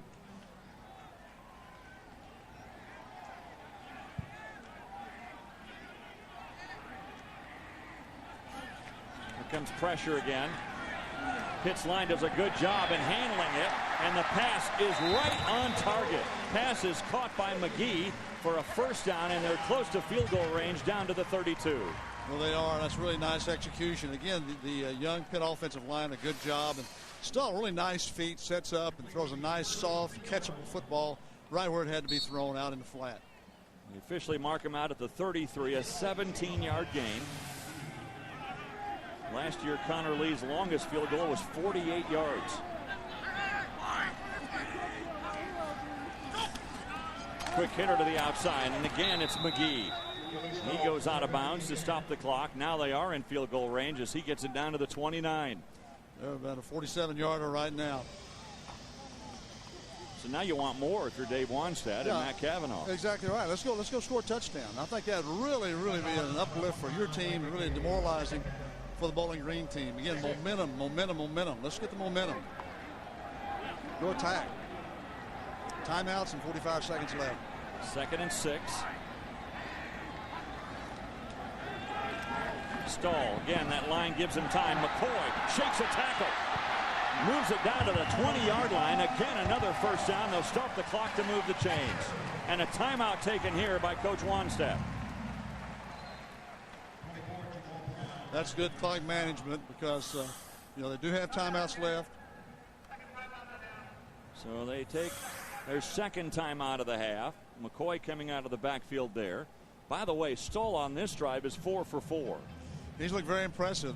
He's done a nice job. He's moved around some. And again, I'm so impressed by his accuracy.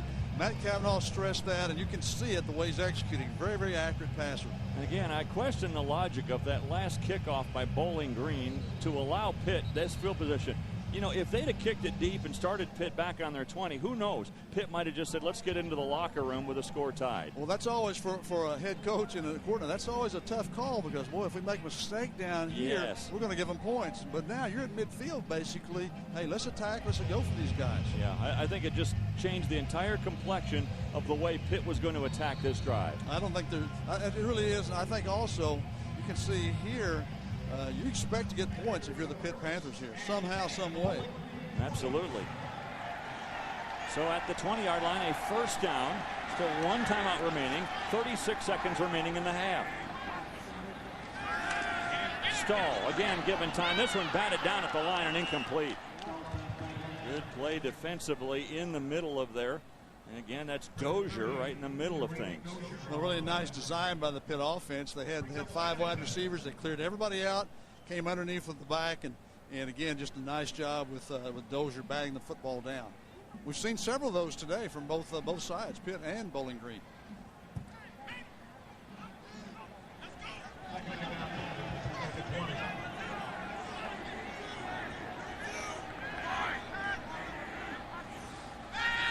On 2nd and 10. They try to run a draw play to Stevens Howling, and it doesn't get the desired effect for Pitt. Bowling Green does a good job of staying home.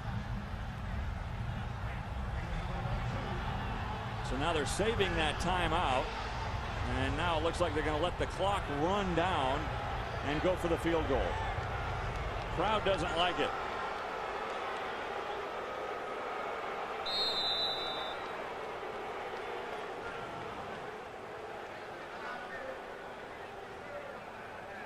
Connor Lee, one of the most accurate kickers in the country, not just the Big East. This was from earlier today. This from 56 yards out. So I was a little surprised earlier in the game that they punted, and he had a 52-yard attempt earlier in the game, and they didn't attempt a field goal there. Again, I don't think the wind or anything's a factor, but here I'm a little surprised they didn't at least take one shot toward the end zone and save that timeout for the field goal. I think the crowd here a little surprised too, and they're letting Pitt have it. They have been accused of having a conservative nature over the last few years. Well, here it's going to be Connor Lee to try to give Pitt the lead going into the locker room. Tied at 14 now. They're going to mark it down at the 26-yard line, a 36-yard attempt. Last year, Lee was 18 of 22 on field goal attempts. He's only missed 6 in his career. He's 83%. He's the best in the Big East, percentage-wise. The snap and the hold are good, and so too is the kick. So Connor Lee able to give Pitt the lead going into the locker room at halftime, but you've got to feel like right now Bowling Green is probably smiling the widest as they head to the locker rooms.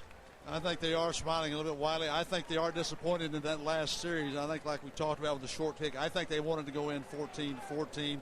But I think 17-14 is a good half for them. In Pittsburgh, I think they're probably a little disappointed. I think they're glad to get the points, but I think they wanted the touchdowns. They don't like the 14 points that Bowling Green has. You see a little bit in their body language. They got to regroup and come out and attack Bowling Green in the second half. It'll be interesting to see, too, what changes Pitt makes defensively, because the last few drives for Bowling Green, they have been extremely successful. Pitt looks like they dominated this game, but here we are at halftime, and it's just 17-14 Panthers as we get you to Lowell Galindo and Mike Gottfried with Sports Center U. ESPNU is now available in high definition. To get the great action on ESPNU in high def, contact your local cable operator or satellite provider. ESPNU HD, the big picture in college sports. You come across the 6th Street Bridge and on into this beautiful complex here. And how about the beautiful LaShawn McCoy? What a great start in the football game. Again, the turnover here was key. The fumble, big play for Bowling Green, allowed Bowling Green to get back in this football game. couple of touchdown passes to Jimmy Scheidler, both from 3 yards out. So the good and the bad of McCoy. He rushes for 40 yards. He rushed 16 times. He did have that touchdown, but also that big fumble that really created a momentum switch in this first half. Well, it really did. It's a big momentum switch. And I think if McCoy, again, I think he just needs to get his head up and come back. And he's right on track for what Dave Wanstead wants from the standpoint of 30 carries. He had 16 carries. He'll get to 14, 15 carries the second half, protect the football. He'll make some things happen. He's too good a football player not to. And then one of the guys that we really didn't talk about, I mean, because when you looked at his numbers historically, he really wasn't much of a factor offensively. More they went to Freddie Barnes or Corey Partridge. Instead, it was Jimmy Scheidler. Jimmy Scheidler with 2 touchdown grabs. No, it's a team game, and it doesn't matter. They all count, and I know Bowling Green's really happy to have Jimmy Scheidler today. I think it's going to be very interesting here, Coach, as we see this second half kickoff, and it's a short kick down to the 19-yard line. Barnes able to pick it up there and bring it up to the 34-yard line. Now, what adjustments did Phil Bennett make in that locker room at halftime to try to stop Bowling Green, an offense that really got going in that second quarter? Bowling Green's offense started the game trying to create mismatches. They couldn't do that. Pitt matched up well. They were too physical for Bowling Green. Then went to a little bit of trickery, a little bit of misdirection. I think Pitt has to get their aggressiveness back on defense. They can't be back on their heels waiting for trick plays. When you look at the difference by quarters, as we have a first down play here, 6 yards in the first quarter for Bowling Green, 137 in the second quarter. They were able to really turn it around. Now they give it to Bullock, who gets nothing along the right side. Stopped right at the line of scrimmage, might have fallen forward for a yard. Jimmy Johnson always talked about in preparing a defense, you prepare for what they're going to beat you with. And now you have some time with the trickery stuff, but you've got to stop their bread and butter, what they're going to try to play and beat you with. And that's what Pitt needs to do the second half. Officially a gain of 2, 2nd and 8. Sheehan straight back, wide open, his receiver Marcus Parks, who was left all by his lonesome, and enough for the first down. They'll move the chains as he's knocked out at the 43. Actually just shy of the first down marker. He stepped out 1 yard shy. He got a bad mistake. I think you need to make the first down, but I think this is really a frustrating game for the Pitt defense, and especially a linebacker like McKillop. He's a physical player, a tackler, and not that many opportunities in a game like this. Why didn't Parks get 1 more yard? 2 of 6 Bowling Green on third down. Sheehan with the option. They'll get the first down here as Bullock bowls his way close to midfield. Enough for the first down. They'll mark him out at the 46. You're seeing a lot of offense out of this Bowling Green team. That was basically just the old lead option, like Houston used to run out of the veer offense, and a lot of misdirection, a lot of spread the field. Again, I think Bowling Green would like to be able to mix in some runs in this second half. Just one more thing to add confusion for Phil Bennett and his defense. So first down here. Sheehan, quick hitter as he's able to find Partridge. And Partridge, good hands there right at midfield. See, the difference you see in this drive than the drive that started the game, the negative plays. This drive now, 2nd down and 5. It's a good rhythm for the Bowling Green offense. That's the type of offense they want to play. They'll go some shots downfield, but they want the high percentage possession passing. A lot of Pitt fans thought this was going to be a cakewalk. Oh, nothing like that. And certainly the Pitt players and their coaches knew it wasn't. They knew the strength of Bowling Green. Good coverage that time. They tried to get it to Turner on a quick hitter across the middle. And there for Pitt defensively, Aaron Berry was right there again. Well, Aaron Berry is their shutdown corner. Really a good design by Bowling Green. There was a Pittsburgh blitz and there's one-on-one coverage, but again, just good coverage by Aaron Berry. So now third down. 3rd and a long 5. They need to get it down to the 44-yard line for the first down. I call it 3rd and 6. That's what it is. Sheehan given time now, throwing under pressure. A fumble after the catch by Barnes, but he had a teammate right there to jump on the ball. Partridge was there to save the day. And now a player is down for Pitt. That player is Adam Gunn, one of the linebackers for the Panthers. One of the senior linebackers, one of the leaders on this defense. Pitt's linebackers are very good, but they're not deep. They have to have some young players that really step up. The three starting linebackers, Gunn being one of those. But again, the depth behind them is not that good. To show you how they're not so deep, as we look at this play once again, watch Gunn, number 8.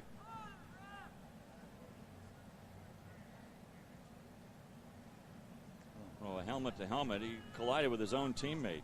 Well, that's a real bell ringer. Yeah, that's an ugly contact there, because head down a little bit, and those are always scary. Boy, he ran right into his teammate McKillop. They're side by side all the time, but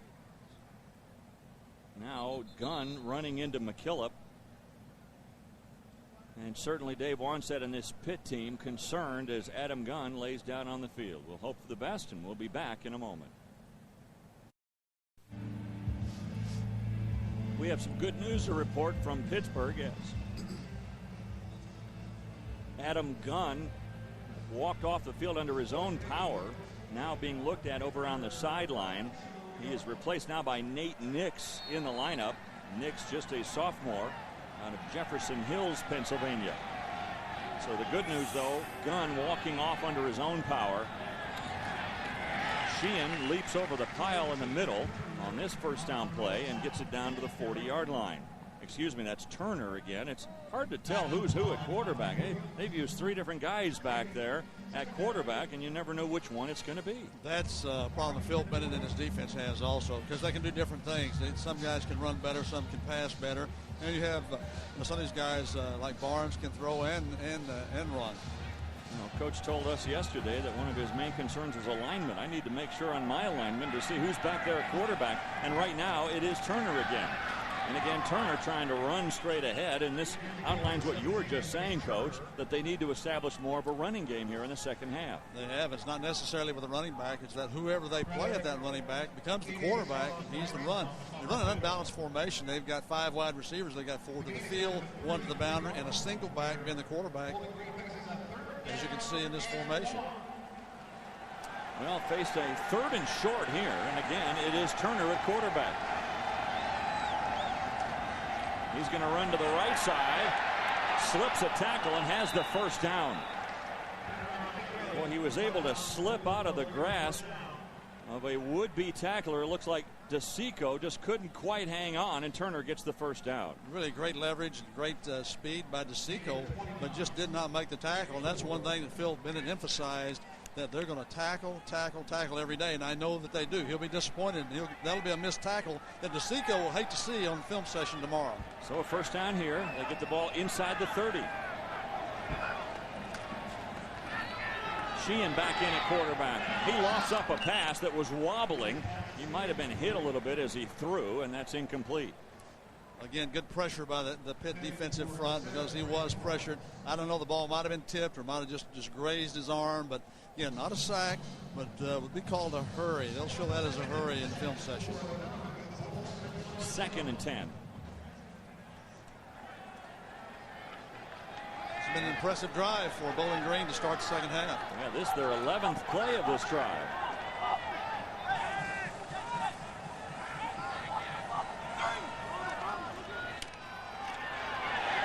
Not impressive there, though. Chris Bullock has stood up right at the line. Impressive, I guess you'd have to say, from a defensive standpoint. And again, it's the converted wide receiver, Austin Ransom.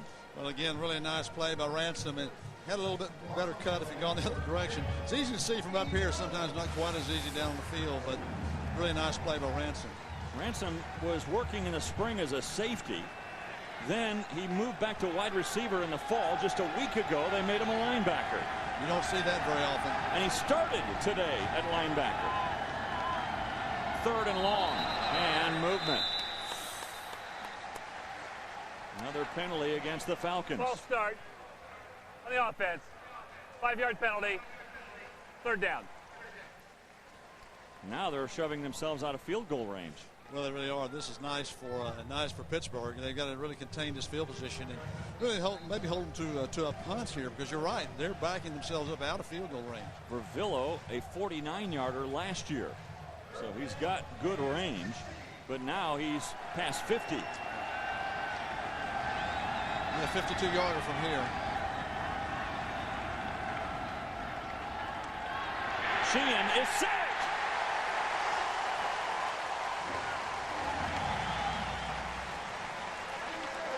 Jabal sheared. Huge move on the outside, and another sack of Sheehan. Watch this swim move by Jabal, number 97. Great job. And I don't believe Sheehan ever really saw him. I think it really came out of the blind side, and really a great play, huge play for the Pitt defense. You think Bowling Green had it down inside the 30-yard line, first down, and on 2 straight plays, they are backed up all the way back to the 45 and now forced to punt. Turnovers and negative plays. Negative plays will destroy you. Aaron Berry waving for the fair catch. Remember earlier, he had trouble with the sun, not that time. He's able to catch it at the 9-yard line. So Pitt will come out offensively for the first time, leading 17-14. 9:40 left here in the third quarter. Coming up from Heinz Field, more action as LaShawn McCoy goes back on offense.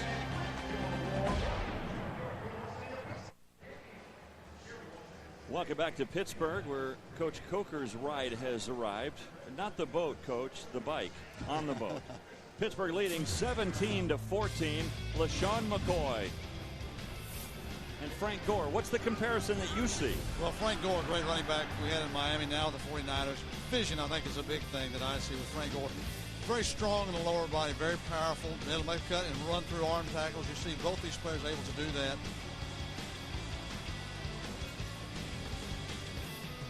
And he can make somebody miss. You know, a good running back is a running back that can take a 2-yard loss and make a 4-yard gain out of it. Frank Gore was that way, and so is LaShawn McCoy.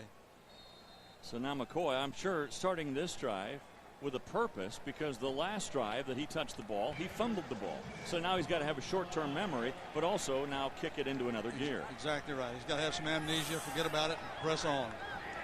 First down for Pitt at their own 9-yard line. Stall back to pass, and he finds a wide open Byam, and Byam hit hard, but looks like he's got a first down up to the 21. Yeah, really nice quickness with the release on Stall, and as Matt Cavanaugh says, he gets rid of the ball, he gets through his reads quickly, and gets rid of the football, and you can see that on that play in the flat. 12-yard gain there, and by the way, Stall has thrown to 6 different receivers today. You really like that if you're an offensive coordinator, and you really like it also if you're those receivers. And something like when you're a receiver, you want to catch the football. Now McCoy.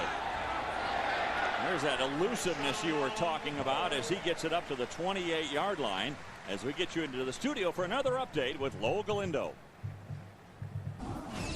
Well, guys, do not let the 33-point lead deceive you. Ohio State fans are concerned. Chris Beanie Wells carted away from the sidelines after an injury to his right leg. He's getting checked out. 111 yards, and Ohio State is rolling. Boy, you could see Wells holding on to that foot. We certainly hope for his case and for the Buckeyes that's nothing serious. No question. You'd hate for any player to get injured, but certainly a great player like Wells.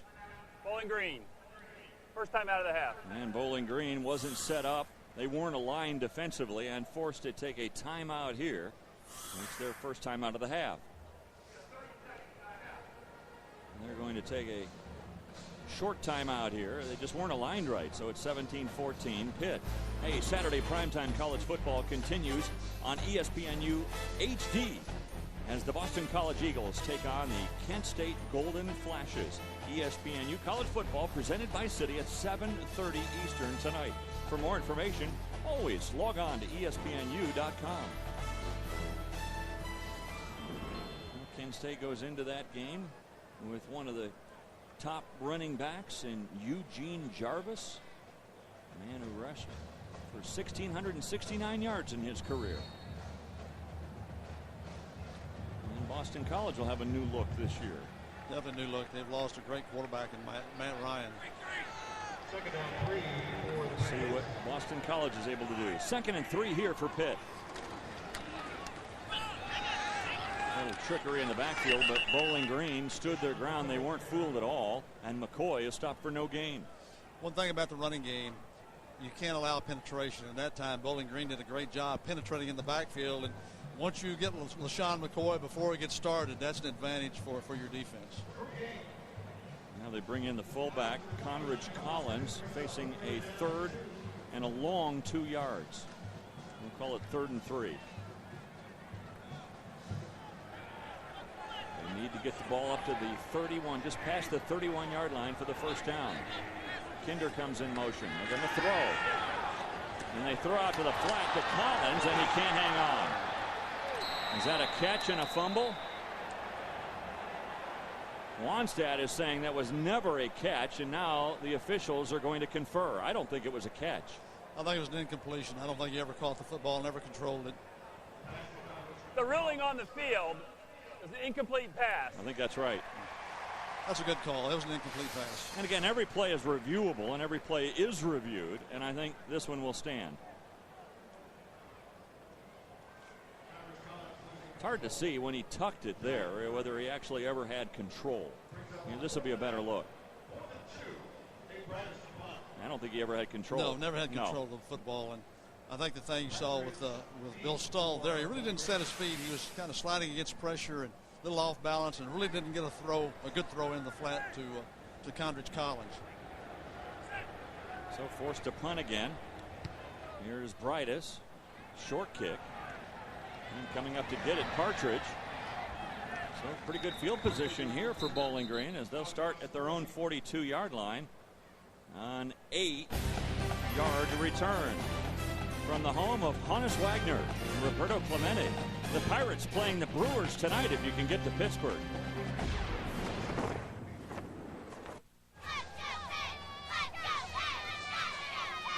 We'll see if Pitt can get going on defense. Bowling Green has the ball. College football presented by Allstate on ESPNU. Pitt leading 17-14. But it's Bowling Green with the ball and good field position at their own 41-yard line. Sheehan with a quick hitter to the outside. Incomplete, intended for Bullock off his fingertips.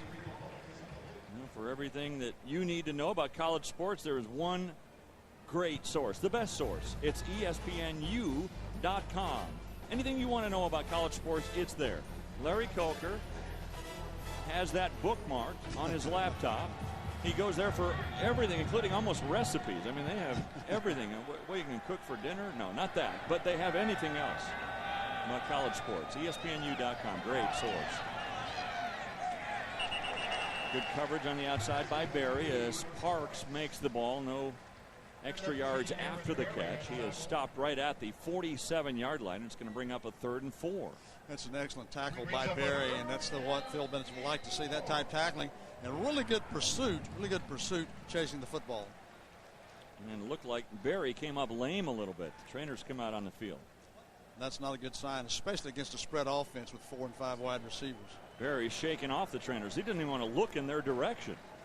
He'll have to come out of play. He'll have to come out off the field for one play, or Pitt will have to use a timeout, which I don't think they will do that. They'll take him out for a play and look at him and see if he's healthy.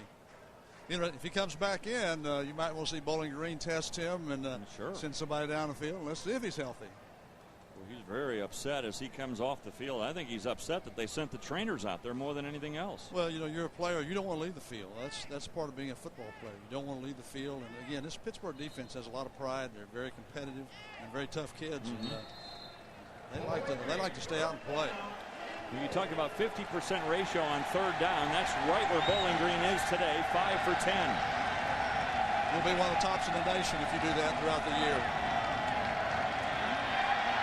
Sheehan steps up. He is hit. Now let's see where they mark the ball, because where he was hit was beyond the yards he needs, but he fell forward, and this is going to be very close. I still think he is maybe the length of a football shy of the first down. We'll have to mark.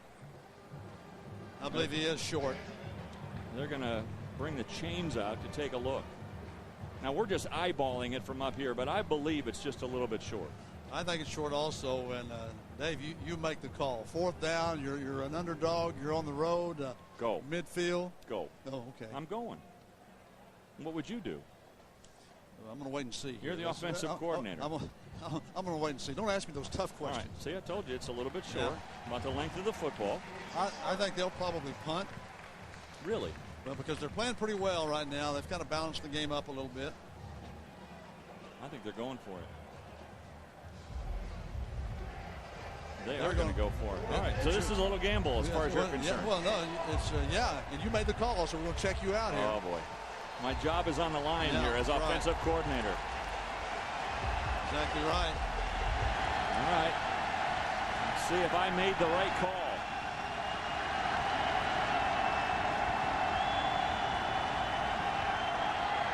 On the option, they've got the first down. Never a doubt. You made a great call.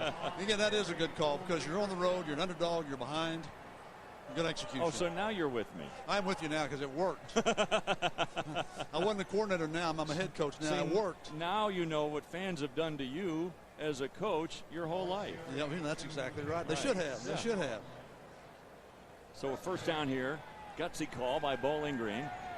And they're inside Pitt territory down to the 47. Sheehan lobs it up. Again, it's Bullock. Nice cutback, and Bullock gets it inside the 40. They're really frustrating the Pitt defense right now because they're making positive plays, and now they're in the second down and 2. And really, it's really a lot of mixture of things. A nice little soft pass and blocking the perimeter and making the Pitt defense run on a hot day. Nice gain there of 8. 2nd and 2.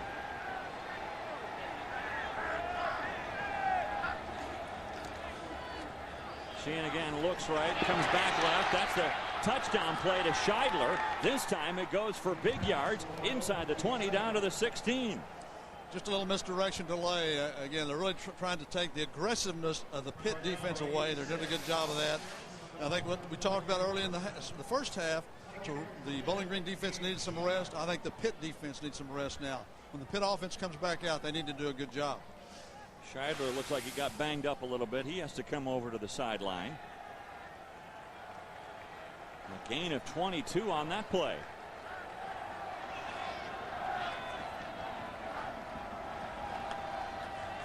Sheehan again given time, and the pass is caught, goes directly out of bounds. Good pass catch there on the outside.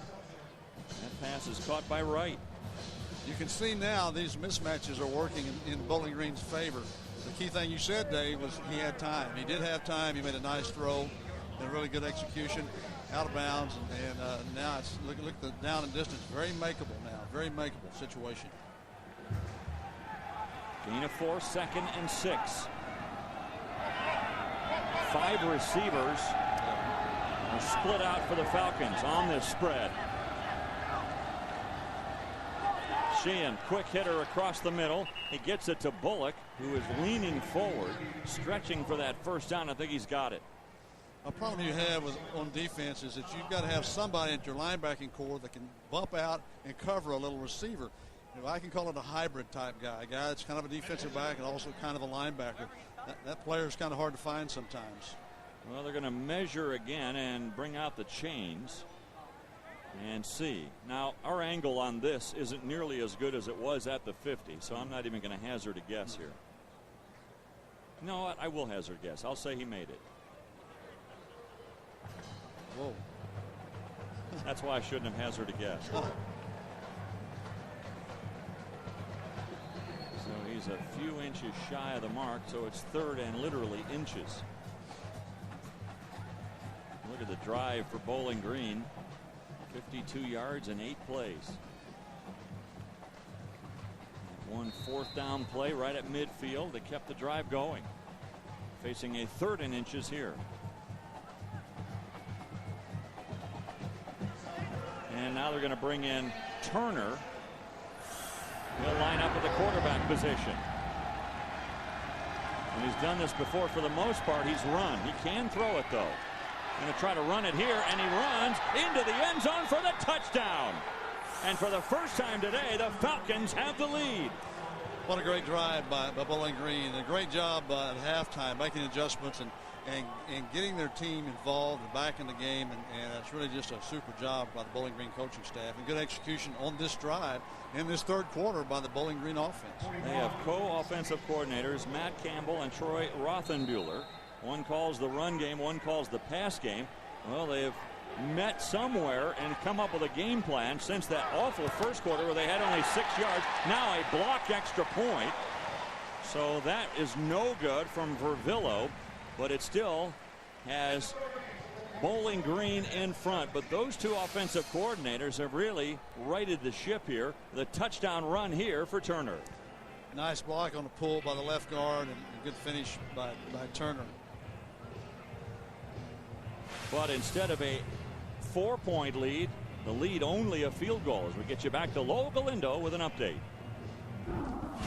Terrell Pryor has his first touchdown as a Buckeye, a 19-yard touchdown run, and they are erecting a bronze statue of Terrell Pryor outside the shoe as we speak.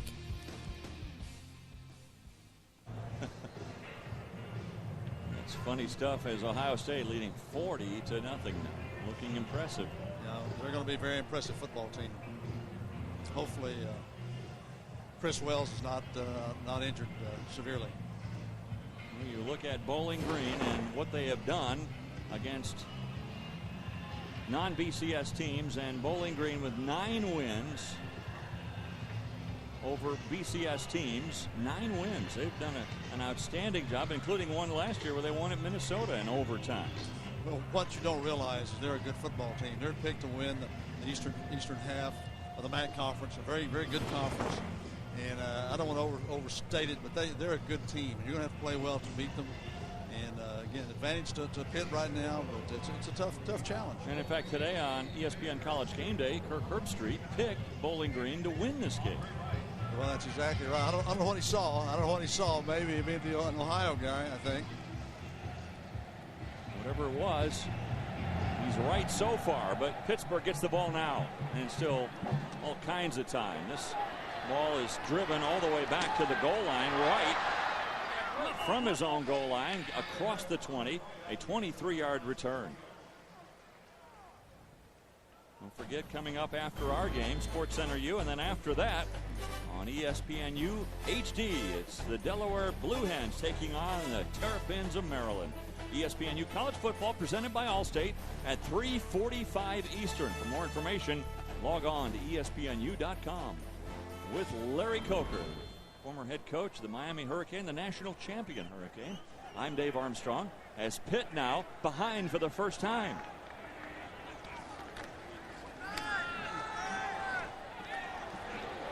And not much room to run up the middle. Boy, I'll tell you what, they said stop the run, and the Falcons have done a pretty good job of that up the middle.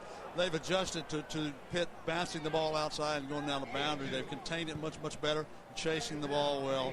You know, they've had practice speed all fall camp. Now they're into game speed. They've adjusted to Pitt's game speed. Stoll facing a second down and 8 yards to go. Time of possession this quarter heavily favors Bowling Green. They've had the ball for better than 9 minutes this quarter. Play action pass. Stoll going deep. Looking downfield, and the pass incomplete. They tried to get it to Turner, and he couldn't hang on. Really a good call. I think those are ones you'd like to see the big receiver go up and high point it. Really didn't high point the ball as well as maybe he could have. When you say high point, you mean just go up and get it at its highest point when it's coming down? Exactly right. And watch the play action here. Nice fake in the line of scrimmage. Good protection. Now, come back and get the ball. High point the ball. Get your highest point. You know, you're tall. You got vertical leap. Get up and get the football. It's yours. Ball's in the air. It's yours. Trying to spread the field just a little bit, too. But now faced with a 3rd and 8. From the shotgun. Stoll. Quick hitter to the outside. And you run for the first down. No. The yards after the catch, not enough. And it looks like the punting unit is going to have to come out again. Turner got it, but only gets to the 31-yard line. And he needed another yard. You can see in the body language of the Bowling Green Falcons how they're into this game pretty good. Obviously, they're ahead. It's the first time they've been ahead the entire game, and you can tell they've got energy, and they're ready to compete. It's going to be a challenge for the Panthers for this just the rest of the third and fourth quarters. Well, the momentum has really switched. Remember the first drive by Pitt, they took it right down the field, marched in for a score. First 3 possessions for Bowling Green, they didn't even pick up a first down and had 1 intercepted. Brightus. That kick is muffed by Partridge, but he's able to fall back on the ball. So Partridge, a heads-up play as he is able to get it at the 21-yard line.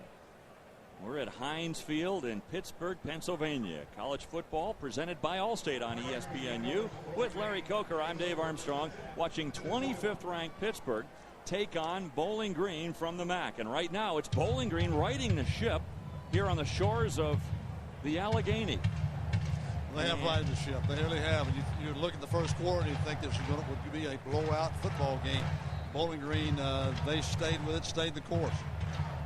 I really admire their offensive coordinators and their coach, Greg Brandon, for what they've been able to do, especially after the first 3 drives. It looked like this was going to be one of those easy days for the Pitt Panthers. They had negative plays in their first 3 drives. Big drive here for both these teams. Quick hitter across the middle. Bullock has been a big factor today. So to the 25-yard line as we get you to Low Galindo with another update. Guys, how about another true freshman, this time out of Gainesville? Jeff Dimps has the fastest 100-meter dash time ever for an American teenager. Here is some of that speed from the ESPNU 150 to a touchdown. Gators up. Boy, but could he catch Usain Bolt? He's fast, though. Hitter to the outside. Pass is caught out there by Hudson. Ray Hudson with the grab, and he takes it up to the 27-yard line. You got a lot of pressure by the Pitt defense and a screen play by Bowling Green. And here's McKillop coming in, and I think really disrupted the throw.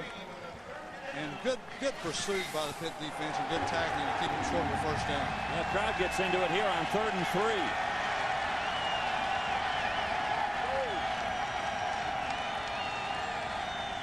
Low snap. Sheehan has a scramble for it and still able to get it outside to Chris Wright for the first down. But what a good play there by Sheehan. That is really frustrating for the Pittsburgh defense because a bad snap. They had good pressure, but again, a good play by Sheehan. Now Mick Williams down. He is one of the best interior linemen that Pitt has. I think you're seeing some cramping going on. Again, very humid in Pittsburgh today. A little overcast early in the day, but bright sun today. It's a tough day to play. No matter how many times you tell the players fluids, guys, it still sometimes comes up and gets you. You're going hard on every play in this kind of humidity.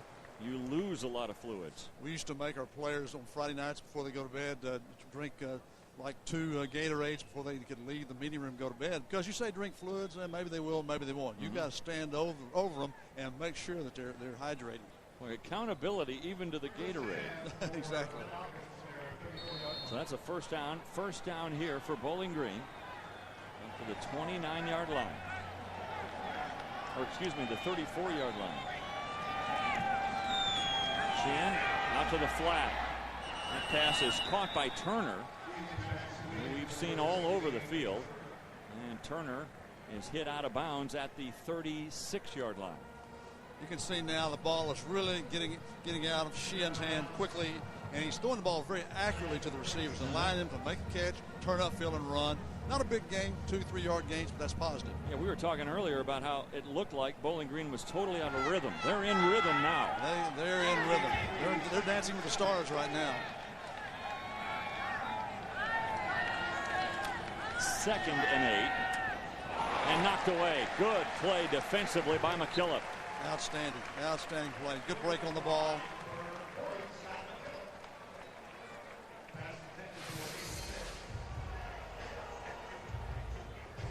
Again, nice break. Sits up and really nice job. Knocks the ball away. A little tougher 3rd down situation now.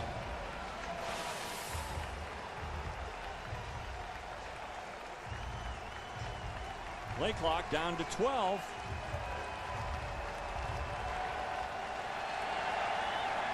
3rd and 8. Here comes the blitz. Sheehan trying to throw a screen, and they had that covered. Bullock never got out of the traffic. And Bowling Green is going to be forced to punt. The Bowling Green coaches wanted an interference call there, but the ball thrown behind the line of scrimmage, there really is no pass interference. Probably a good call by the official. That time it looked like Phil Bennett said, you know, I've had enough of this little, you guys chipping us to death. Let's just bring the house. Well, they are chipping Pittsburgh to death, and you know they can if Bowling Green can shorten this game and maintain possession of the ball, it's really tough for Pittsburgh to win. Here comes the punt from Iavanelli. High punt. And it backs right all the way up to his 11. Right, though, with a nice return up to the 25-yard line, a 14-yard return. That's a great punt, and good job fielding the football and getting upfield. So many punt returners want to dance and move around, attack the field. In pretty good field position, 25-yard line, considering where he fielded the punt. A lot of great games in this first full weekend of college football on the ESPN family of networks, including ESPNU. Don't forget, on ABC, it's USC and Virginia. Appalachian State had to play earlier today because of the storm on the Classic. Alabama, Clemson, Illinois, Missouri, and Tennessee, UCLA. A great day of football viewing for you. McCoy, he goes out of bounds at the 30-yard line with 6 seconds remaining in the third quarter. Pittsburgh is physical, but Bowling Green's playing pretty physical too. They're finishing up their tackles and really getting some punishing hits on the running backs from Pittsburgh. And tough go for McCoy today. And again, one of the points of emphasis for the Falcons has been to stop the run. And they'll run the clock, and that will be the end of the third quarter of play. But a third quarter really dominated by the Falcons, both in terms of time of possession. They get the score to take the lead going into quarter number 4.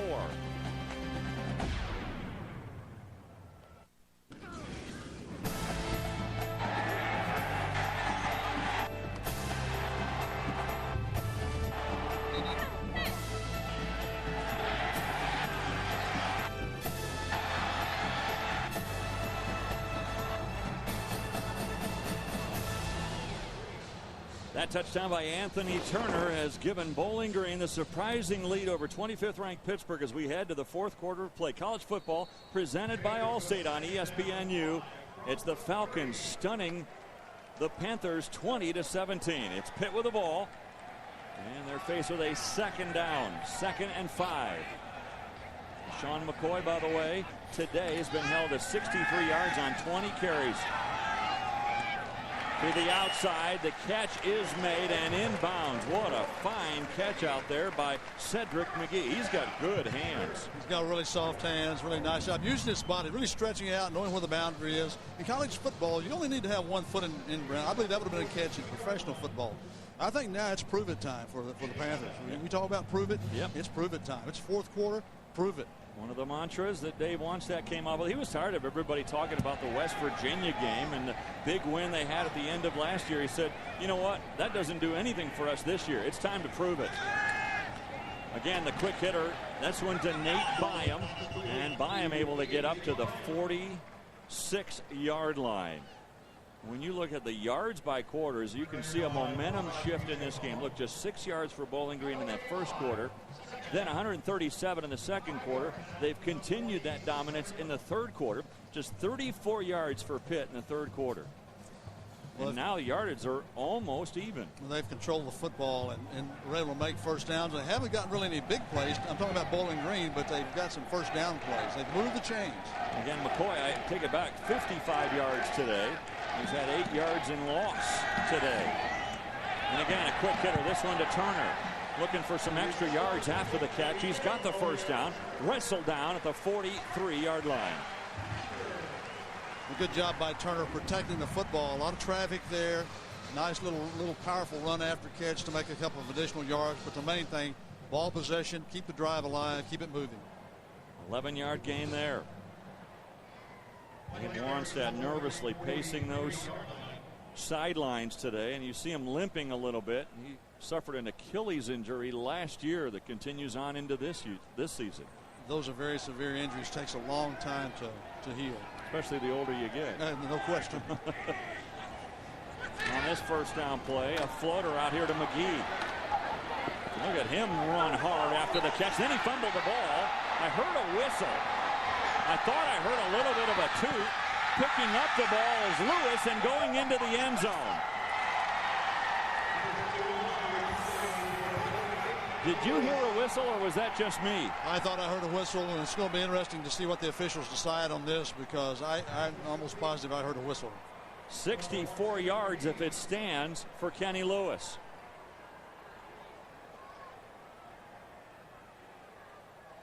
They're going to take several looks at this one.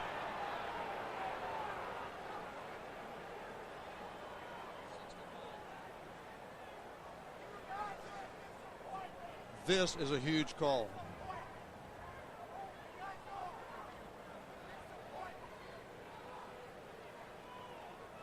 We'll see what they decide right now. The referee, Randy Smith, trying to sort it out with his staff.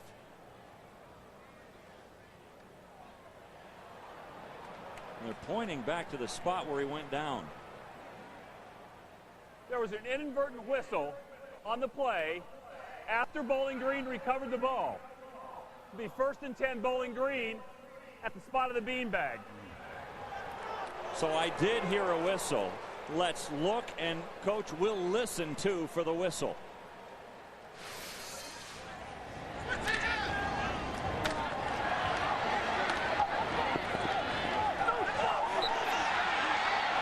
There you heard the whistle. And I'm not so sure that McGee wasn't down when the ball came out. Dave Wanstead has a challenge here, so he may want to challenge this play.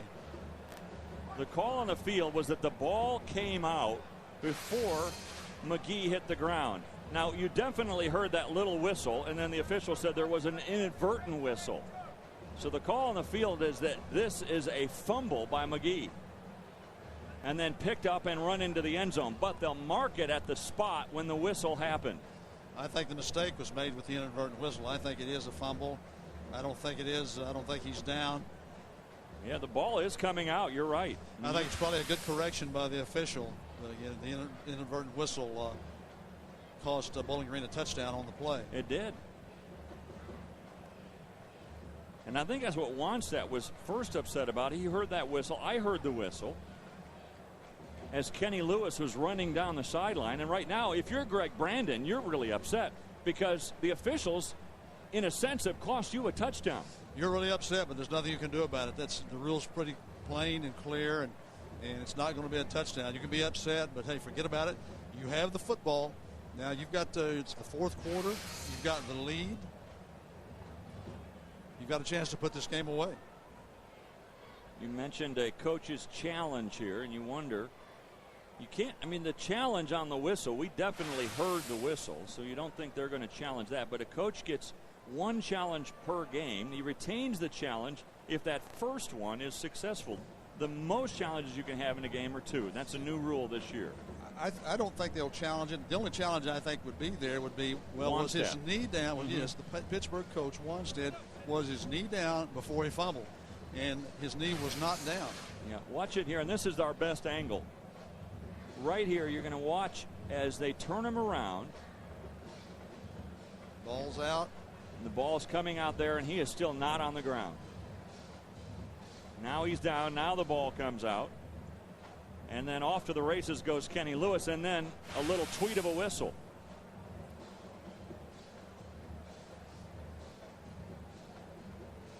The way the play is called right now, it will be Bowling Green's ball at their own 33-yard line. I think that's what you're going to see. I think it's going to be Bowling Green's ball at the 33. Inadvertent whistle.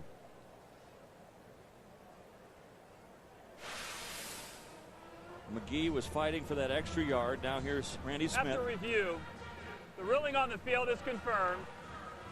The fumble recovered by Bowling Green, and an inadvertent whistle. The ball will be placed on the 35-yard line. Please reset the clock to 13:30. Well, they got it right, but they got it wrong. Yeah, that's a huge mistake or an error by the official. Again, this is their first game also. Yeah. And they're going to get better. You hate to see a call like that cost someone the football game, and maybe it won't. But this is a huge play in the game. I mean, what I say is they got it right. They got it right in terms of the way it finally ended up, but they got it wrong in terms of that inadvertent whistle that, at least for the moment, has cost Bowling Green a touchdown. So after all that is sorted out, and Wannstedt's still not happy, but he kind of should be, because his team bailed out by that whistle. And here comes Barnes on the run as he goes to the right side.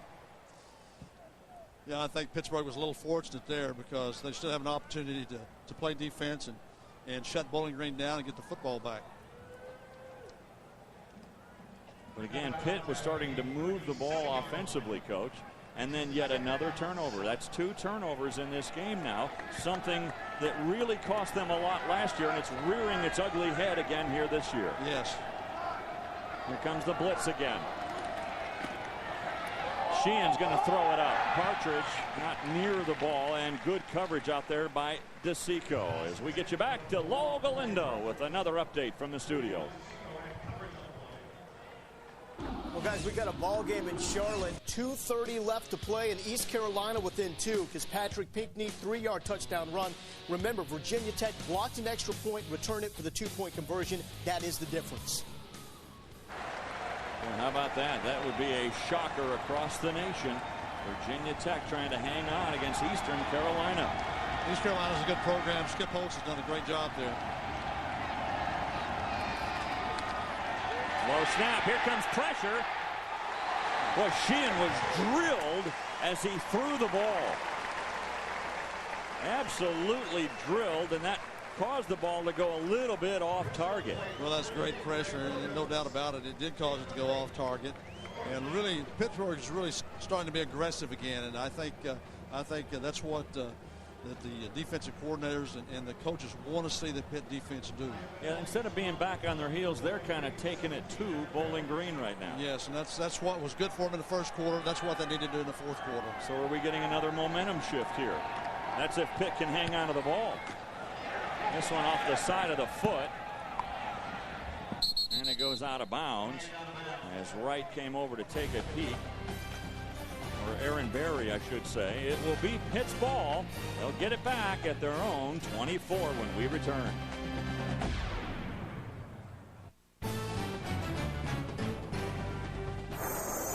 ESPNU College Football is presented by Allstate, proud sponsors of college football. Are you in good hands? And in part by Jack Link's Beef Jerky. Feed your wild side. With former coach Larry Coker, I'm Dave Armstrong. Bowling Green leading 20-17, 12:53 remaining as they forge that steel in these foundries here in Pittsburgh, the Steel City of Pittsburgh. And right now will it be the Panthers throwing the last punch. It's been Bowling Green really since midway through that second quarter. And now a defining moment for both of these teams as Pitt starts at their own 25.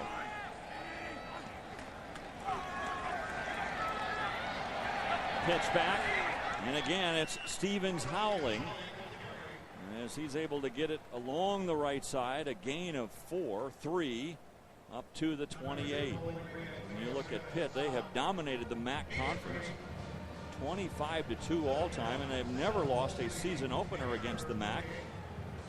They have won 10 of their last 11 season openers overall and 8-0 to open the season against a team from the MAC. Pitt doesn't need to panic. They've got a lot of time left, but they need to put together a drive.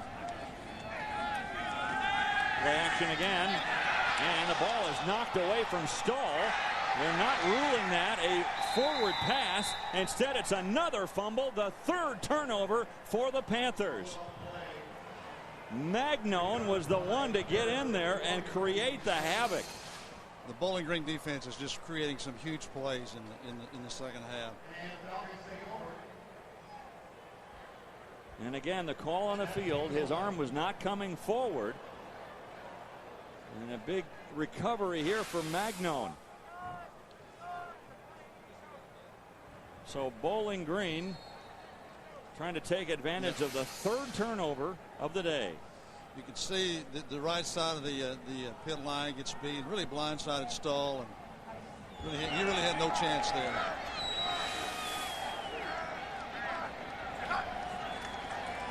Here comes the blitz again. Sheehan lets it go and almost picked off. Boy, in and out of the arms there of Eric Thatcher. Again, not a lot of interceptions last year for the Pitt secondary, and I know Phil Bennett would like to change that. And red zone defense was something he wanted to improve on, and this is a great time to start that improvement. Seen a lot more blitzing coming from the Panthers of late. And Sheehan 0 for his last 5. 2nd and 10. At the 11-yard line. Pitt coming again. Sheehan to run with it into the end zone for the touchdown. Wow!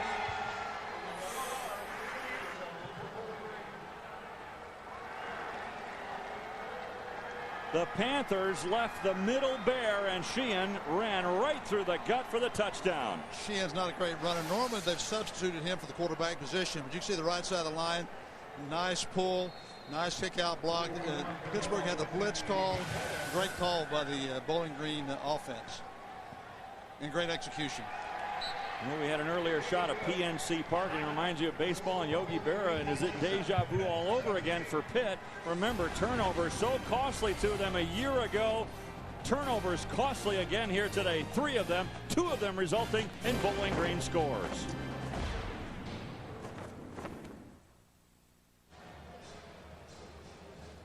Tyler Sheehan, who had 3 rushing touchdowns last year, he takes advantage of the pressure from Pitt and the blitz, and he runs right through the gut for a touchdown. Well, Saturday afternoon college football continues here on ESPNU HD.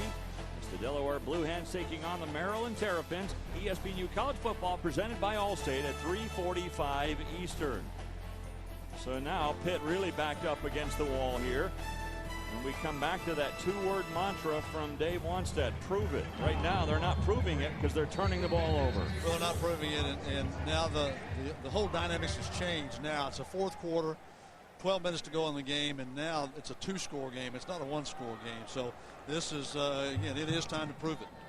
If you're the offensive coordinator of Pitt, the ball came off the tee before he got there. If you're the offensive coordinator, do you start to open things up a little bit? Do you panic a little bit? You still have 12 minutes to go. Well, as an offensive coordinator, you don't want to use the word panic. Right, right. But if you're a head coach right now, you're probably in a little bit of a panic. Yes, you are. You've got to make plays. You've got to get the ball downfield. And you really haven't stopped Bowling Green that well in the second half. So you need to score and probably need to speed your tempo up, not necessarily panic. 3 turnovers today by Pitt, 2 of them leading to scores. The other one should have, if not for an inadvertent whistle. It would have led to a score. Directly led to a score. Right out of the end zone. Good decision? We'll see. No. As he is stopped at the 15, but again, turnovers, a huge part of the Pitt story. Well, sometimes you have turnovers and you don't they don't hurt you that much. Their turnovers have been devastating. That turnover led to that touchdown, and this turnover here ultimately leads to the touchdown run by Sheehan. And again, the other turnover, the fumble by Cedric McGee, it was only stopped from being a score because of an inadvertent whistle. They're starting at their own 15 now, Pitt. Little dump off to McCoy. That's one way to get him involved as he gets it up to the 27-yard line, and we get you to Lowell Galindo. Just seconds away from the first upset of the season because Beamer ball backfires. TJ Lee returns the block punt for East Carolina. 6 seconds left. Pirates up by 5. Unbelievable. East Carolina, and will it be followed closely by Bowling Green coming in here to stop 25th ranked Pitt. Still just under 11 and a half to go. Sheehan again dumps it off. McCoy, a couple of moves, enough for another first down. Look at the Big East Conference this year, some of the storylines that we'll be following. The mighty Mountaineers, number 8, and third straight preseason top 10. And of course, South Florida, I think they're dangerous, Coach, and they keep building and building and building. Great recruiting year after year. And here's Pitt, the third of that Big East teams in the top 25. Now, the Big East has been a good league and probably doesn't get the respect that it deserves. It's been a very good league, and you're right about South Florida. I think Jim Levitt and his staff have done a great job there, and really facilities and a lot of positives.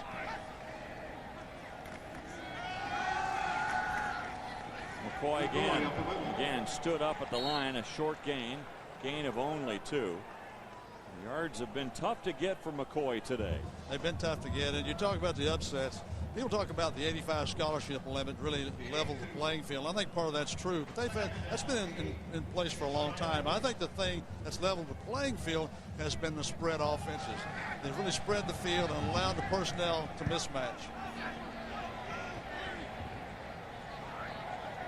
2nd and 8. Stahl dancing around a little bit, gets it to McCoy, and he is immediately hit after the catch, able to get it up to the 44-yard line, and it's going to bring up a 3rd and about 4.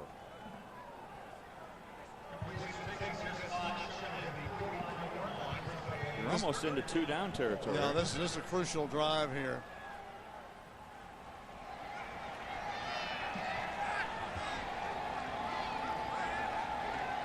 Big play here on 3rd and 4. Stahl steps up. With good hands again by Byam as he was hit just as the ball arrived. Hit hard in there by P.J. Mahone, but Byam able to hang on. That's a nice presence by Stahl. Great job at Bynum. He's really done a nice job today, and that was a good break on the ball, good hit. But really nice hands, putting the ball away. Very impressive play by Bynum. And a huge 3rd down pickup for Pitt. So now they're into Bowling Green territory at the 44. Stahl, quick drop, quick hitter, incomplete. Pass intended for McGee. This time he couldn't hang on.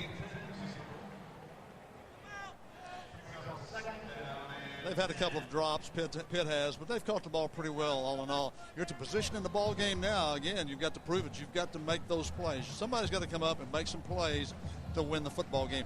Byam made a great play for a 1st down. Now he's got to have some help by his teammates. Still 24 of 35 today. 2nd and 10.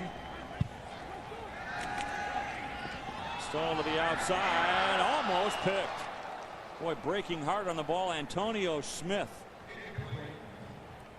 That was a fantastic break, and I think you'll see the Pittsburgh offense now in a position they don't want to be in. They're forced into playing a game they don't want to play. They want to be ahead, so now they can mix in LaShawn McCoy and really kind of control the tempo of the game.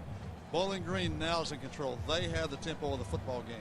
They're forced Pitt into really playing playing left-handed. That's why you never leave, folks, after the first drive of a game. Because it looked like it was going to be an easy day for Pitt at that point. You know, another big 3rd down play for Stahl and company. Stahl given time, looking for an open receiver, doesn't find one. Now throwing on the run, and again, almost another interception. He threw it right into the arms of Dozier, who didn't hang on. Now you're faced with a 4th and 10. Do you go for it here? I don't think you do here. You still got a lot of time. You still have timeouts left. I think you punt.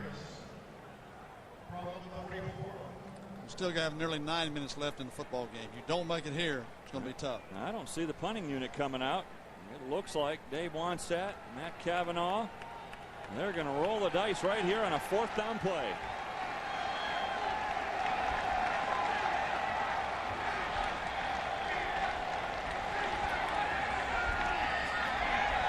Stahl gets it out to the wing and right through the hands of Kinder. Incomplete, and Pitt turns it over on downs. Well, plus it would not have been a 1st down had he made the catch. So that was almost a zero play for Pitt. I don't blame the Pitt coaches for going for it.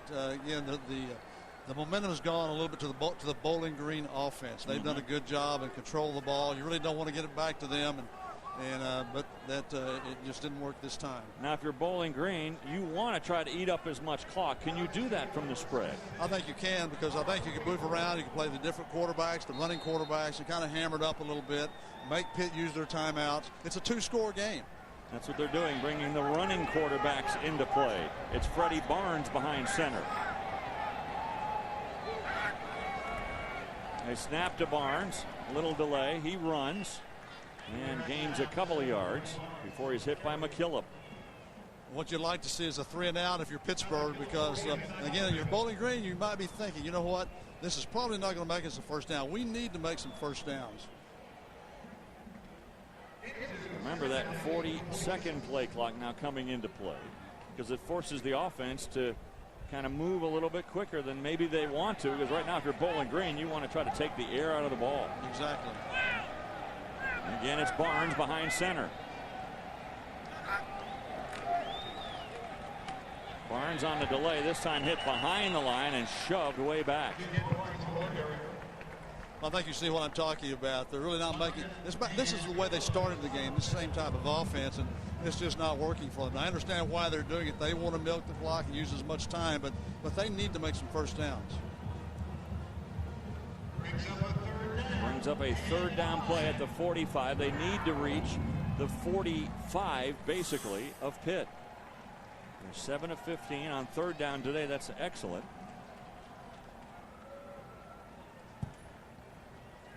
Milking the clock down under 7.5 minutes to go. And they're forced to take a timeout because the play clock had gotten down to 1. That's probably not a bad call by Bowling Green, because, again, play clock by 1. The coach on the boundary can call the timeout. 7:22 to go. 7:22 for Bowling Green to sweat things out.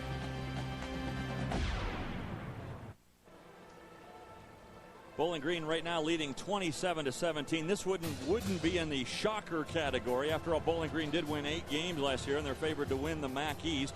But Pitt comes in with a preseason number 25 ranking. They took the early lead in this game, but Bowling Green has taken it to them since that second quarter. 3rd and long here, 3rd and 8 for Bowling Green. Sheehan trying to run the draw, and he is going to be stuffed for no gain again. So bring out the punting unit for the Falcons. Right there, they just wanted to make sure they didn't turn the ball over. I think they did, and I think Pittsburgh might be wise to use a timeout here. This is going to waste a lot of time as they're changing, and they've got timeouts. They probably would have been well advised to use one there. Instead, they'll let the clock wind down, and Bowling Green in no particular hurry here. Play clock is down to 12. And again, it's a 2-score game. Pitt has to score twice. Ivanelli on to punt. Very. Oh, this is a good punt. Looks like it's going into the end zone, though. It does. And it'll bring it out to the 20-yard line. That was right at the goal line. Look at Bowling Green's defense today against McCoy.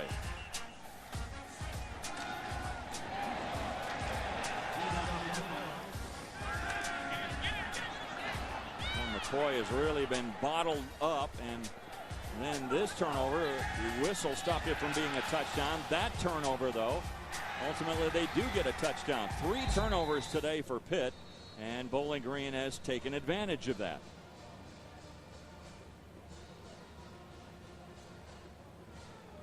So from Heinz Field in Pittsburgh, Pennsylvania, it's ESPNU College Football presented by Allstate with Larry Coker. I'm Dave Armstrong, seeing if Pitt can come back now, trailing by 2 scores late in the 4th quarter. McCoy gets it on the screen, and he's able to gain about 9 yards on first down. But McCoy not able to run the ball. You just look at the takeaways today.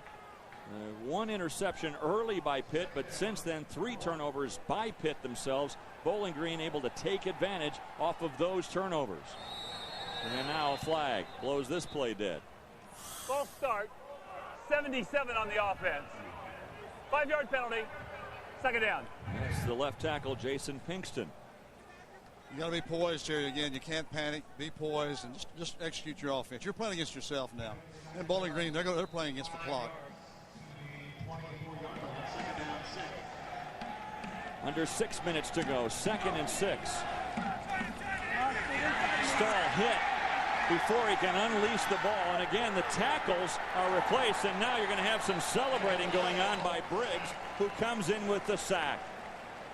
A penalty against Briggs after the sack. Unsportsmanlike conduct, excessive celebration, 99 on the defense.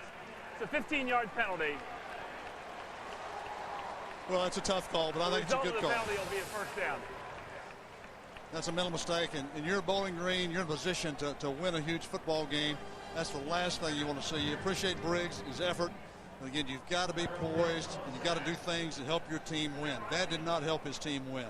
Now, the sack did. The celebration did not. The sack did, but the sack was nullified because of the celebration and the penalty. So now to the 32-yard line. And you look at Greg Brandon sweating it out. Last year they beat Minnesota from the Big Ten to start the season. That one went overtime. Now trying to knock off Pitt in their backyard. McCoy on the draw. Boy, he was one step away from breaking free. Still breaks through for 11 yards on first down. Those are things they need to do. They need to just keep chipping away and hopefully win this football game or somehow score and put it into overtime. Stahl, plenty of time to throw. There is a flag thrown. The pass completed just across midfield, completed to McGee. We'll see what the flag is about. Our officials crew from the Big East today. They're going to take the play and the resulting first down. Illegal substitution. The 12th player on the defense was leaving the field when the ball was snapped. 5-yard penalty, first down. Forget ESPNU, now available in high definition. To get the great action on ESPNU in high definition, contact your local cable operator or satellite provider. ESPNU HD, the big picture in college sports. To the 49-yard line now. A whistle will blow this play dead. You see Pittsburgh has struggled some in pass protection. Their tackles have gotten beat some, and they have new tackles this year. That is a tough position in pass protection. A key position in pass protection are the tackles. They move the play clock to 25 after that penalty. Now Stahl, he wants it all down the sideline. The pass is caught but out of bounds. Jonathan Baldwin, the true freshman, with the grab, but he was out of bounds. Again, a huge play. I think that's a play that he's going to make in the future and make that catch, an outstanding catch. But you have to know where the boundary is. Give your quarterback room on the boundary, and again, that's a good call by the official. You can see it's clearly out of bounds as the ball arrives. That was a big play that the Panthers needed. So 2nd and 5.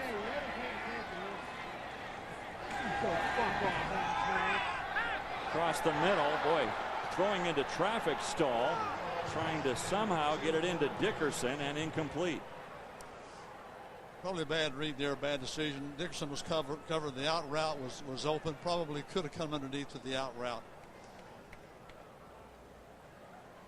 Clock just over 5 minutes. Dave Wannstedt, his mantra to his team before the season began: prove it. But 3 turnovers costly today for the Panthers. Turnovers that reared their ugly head last year, certainly. -6 in the takeaway department last year, and -2 today. Stahl just 1 for his last 7. And the draw play not enough for the first down, and they're going to go for it again, I'm sure, as McCoy stopped after a gain of only 2. 4th and 3. No doubt about it. I think they will go for it. They'll have to. I'm really impressed with the Bowling Green defense, the way they're tackling, especially this second half. They're really doing a good job on McCoy. Not much running game in the second half for Pittsburgh. Briggs, who had that earlier celebration, now down. Probably another leg cramp. We're only speculating, but that has taken down a couple of players on a very warm and humid day here in Pittsburgh. We hope that's all it is for Dyrell Briggs, who was first team All-MAC a year ago. You know, interesting in talking to Dave Wannstedt yesterday, Coach, one of the last things he said to us is we just got to hang on to the ball. I mean, last year, all the turnovers A lot of them freshman mistakes, but it wasn't the freshmen today. 3 turnovers, all by upperclassmen. You need to see those freshmen grow up, and I know that Coach Wanstead wanted to see them grow up more today, and I know there's some disappointment there. The turnovers, I know Dave's background, how he coaches against turnovers, protecting the football, and really a disappointing day today in some areas. And again, a day that started so well for Pitt. They got the opening drive, marched right down the field. McCoy scored the early touchdown. Bowling Green was held at just 6 yards in the first quarter, but those 3 turnovers costing Pitt 14 points today. And if you're just joining us, actually the 3rd turnover should have resulted in another Falcon touchdown, but an inadvertent whistle blew the play dead before they could score. And the Pitt defense held Bowling Green on that series. Now 4th and 3. Game definitely on the line here. Stahl. He's got the first down and then some. Cedric McGee comes up big down to the 35-yard line to keep the hopes alive for the Panthers.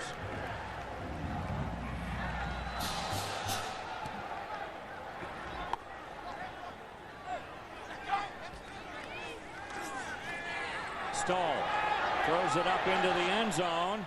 A penalty flag thrown at the 20-yard line, and the pass incomplete. Intended for Derek Kinder. Well, they're trying to get the ball in the hands of the playmakers. The defense, number 4. 10-yard penalty, automatic first down. Like Jarrett Sanderson, the linebacker, was beat on the play, and he held on. Well, good job by Stahl getting the ball up and let the receiver hopefully get hands on it. Well, the penalty is starting to add up a little bit on Bowling Green today. If you're Greg Brandon, the head coach of the Falcons, you just want that clock to just keep moving. Yeah, you're playing the clock now. You're not playing Pittsburgh. The clock's on your side. It just needs to run for you. Ball spotted at the 25, first down. Stahl. He steps up and again throws it into double coverage. Pass intended again for Dickerson. And incomplete. Stops the clock with 4:12 remaining.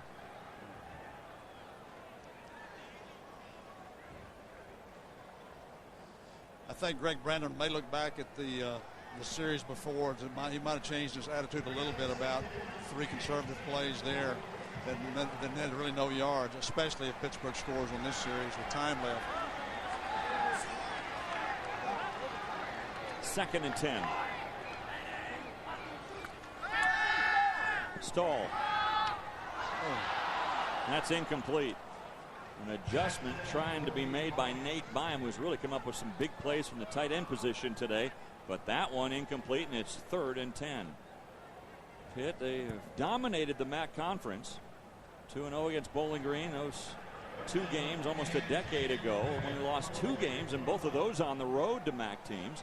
They're 8-0 in season openers against the MAC. But today, they're behind by 10 with just over 4 minutes to go and a 3rd down play here.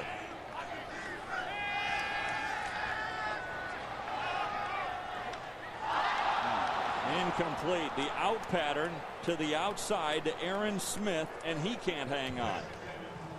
Well, you're not going to pass it any better than that. That's a great protection and a great pass by Stahl. And again, you've got to make that catch. Field goal unit comes out now, Coach. You need 2 scores, this being one of them. This will be one of them. You've got the best kicker in the Big East Conference, 83% success ratio. Probably a good call here. You need points on this drive. Connor Lee hit a 37-yard field goal earlier. This one he is attempting from 43 yards out.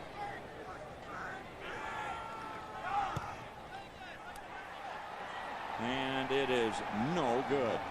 Connor Lee, one of the most accurate kickers in the game, missing there to compound the problems for the Panthers today. Well, the trajectory was low. It looks like he didn't hit the ball very well, but that's a huge, a good call. I think a good call by the Pitt offense to go for the field goal. You've got the best kicker in the Big East Conference. Get points. You did need 2 scores there, and Connor Lee, who prides himself, he's never ever missed an extra point. Now so upset there, and again, they need 2 scores. I agree with you, Coach. They needed to get 10 points somehow.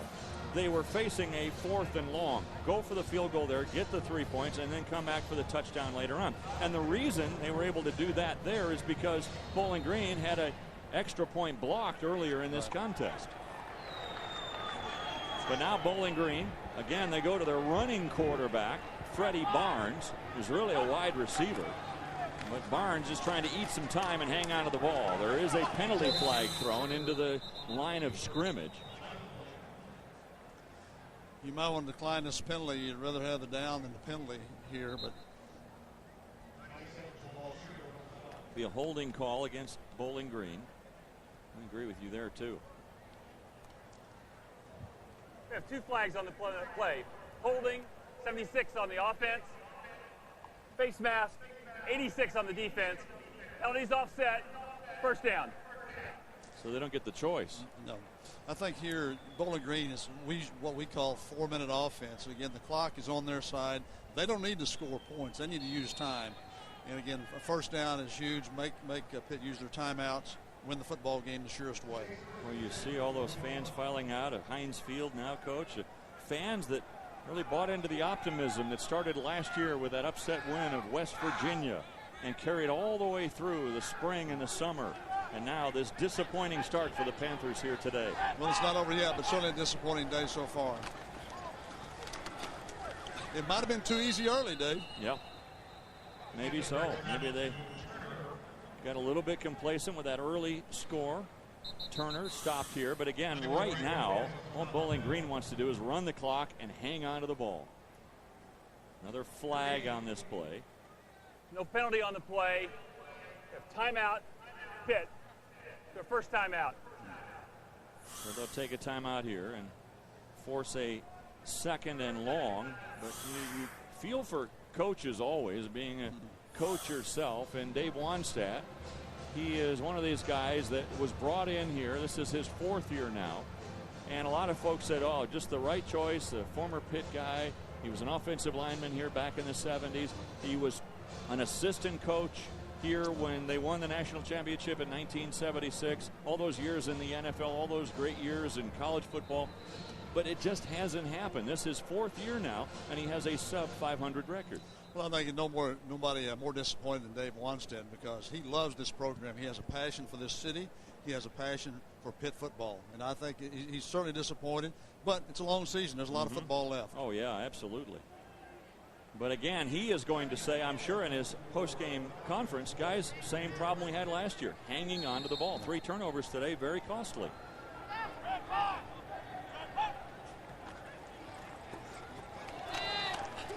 And again, right here, all you're trying to do if you're Turner is hang on to the football, make sure you don't fumble it. Keep the clock moving, force Pitt to use a timeout, which they will. Use their second timeout, only 1 remaining now, and these are anxious moments for Greg Brandon. Not as anxious as they are for Dave Wannstedt. Yeah, you're right. Dave Wannstedt, his team takes on Buffalo next week, and then a week off before they play the Iowa Hawkeyes. You look at Pitt, they have not been to a bowl game in 3 straight years. There's only 11 teams out of 65 BCS conference teams that have not gone to a bowl in the last 3 years, Pitt being one of those. The other, Syracuse from the Big East, also includes Arizona, Baylor, Duke, Mississippi, Stanford, Vanderbilt, Washington, and Washington State. And what we notice from this list, 4 of those teams have new coaches this year, and there are a few others now that would have coaches on a hot seat. I think the thing you see, too, Bowling Green went to a bowl game last year. Pittsburgh didn't. That allowed Bowling Green about 15 extra practices that the University of Pittsburgh didn't get. So, again, I think all those things are very important. Absolutely. When Bowling Green, even though they got blown out by Tulsa in that GMAC Bowl, they did get that extra practice. And the thing that impresses me most today about Bowling Green is the way they started. 6 yards in the first quarter. It looked like they were just going to get blown out of this place. And yet they were able to somehow gather some momentum, change their offense a little bit, call some kind of trick plays, and that really seemed to get them going and also created some havoc for the Pitt defense. I think it put Pitt's defense on its heels just a little bit. And offensively, I don't think Pitt's really gotten in a rhythm today. They made some plays, but they really haven't been able to get to LaShawn McCoy in the open that much, especially in the last 3 quarters and in the second half. Well, you think now, too, with over 3 minutes to go, that missed field goal. Another bad punt here is going to be handled and then out of bounds. A little dangerous play there by Aaron Berry, but he's able to hang on to the ball, and Pitt will have it. It would be a miracle finish now with 2:48 remaining. Well, it will be, and if you lose one like this, if you're Pittsburgh, there's got to be someone down the road that you beat somebody maybe you're not supposed to. When I was in Miami, we went to Washington, lost to a very good Washington team. We were a good football team. We beat West Virginia the next week, and we beat the number one team in the country at that time, Florida State, in the Orange Bowl. So I think you've got to make one up somewhere down the road if you're Pitt and you lose this game. Tough matchup anytime you take on a team with the spread offense, the quirkiness of that, how to match up defensively. And for the most part, when Pitt played aggressively today, they matched up very well, but they got back on their heels a little bit, and you have to give Greg Brandon and his offensive coaches credit for that because they put Pitt back on their heels. Well, that's exactly right. I think they did, and I think the thing you have to think about is Greg Brandon knows this offense. He knows what to call, where to go, and the weaknesses of the defense and where to attack it. Well, 2nd and 4. Stahl. And knocked down. Good play by Jamal Brown coming up from his free safety position to knock that away. 2:23 remaining.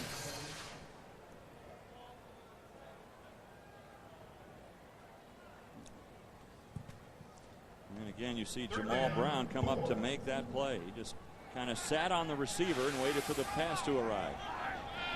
Now 3rd down. Stahl. Well, again, throwing it, trying in the direction of Turner, but it was well shy of the target, and Dozier almost picked it off. So now another 4th down. Well, you've got a new quarterback in Stahl, a young quarterback, and also young. He hasn't played that much, and I think you've got Pitt playing where they don't want to play, and that's behind. They want to get in control of the clock and be able to run the football, and now Bowling Green is in control of the football game. One of the things that Bowling Green told us coming into this game, they wanted to make sure they stopped the run, and in particular stopped LaShawn McCoy, who rushed for an average of better than 111 yards per game last year. But they stopped McCoy today, 23 carries, just 71 yards. We don't have preseason games in college football, so your first live action against another opponent was today. So again, adjusting from practice speed to game speed, and they did that very, very well after the first quarter, adjusting to Pittsburgh's running game. 4th down completion there keeps Pitt's slim hopes alive. Now Stahl's going to be sacked. He stepped up right into the traffic. And again, not to harp on a point, but Pitt's offensive line retooled this year, and they've got some work to do. Well, they do, especially you see the offensive tackles. But both tackles are new. They lost 2 really good tackles last year. And because Pitt has been playing behind for much of the second half, Stahl has now attempted 50 passes today. If we would have told Dave Wanstead that your quarterback's going to throw 50 times today, he would have been disappointed. First down play, Stahl throws it up into the end zone, and it's picked off. It'll be the 4th turnover of the day for the Panthers. This one picked off in the end zone by Kenny Lewis, and the Bowling Green crowd starts to celebrate. Well, they have reason to celebrate. Hopefully you'd like to see the receiver make a better effort for the football. The ball's thrown up. You've got to go get it. Pittsburgh's in a tough situation right now, and again, you just got to play the game out and do everything you can to try to make a play. 4 turnovers today for the Panthers, and now the exits are getting crammed with Panther fans.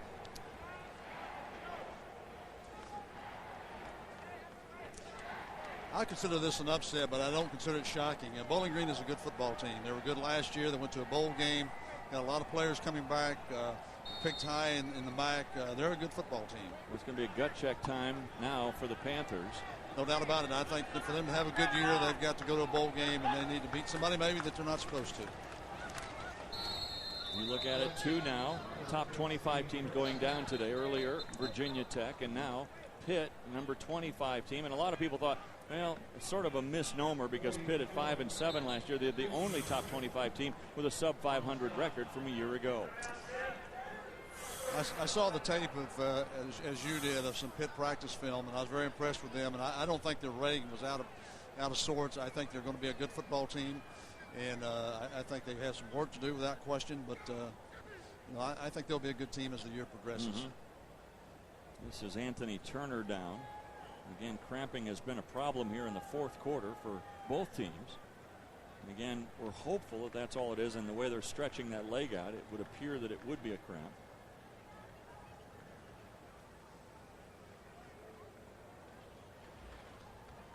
(27-17) Bowling Green, and a game that started with Pitt dominating the first quarter.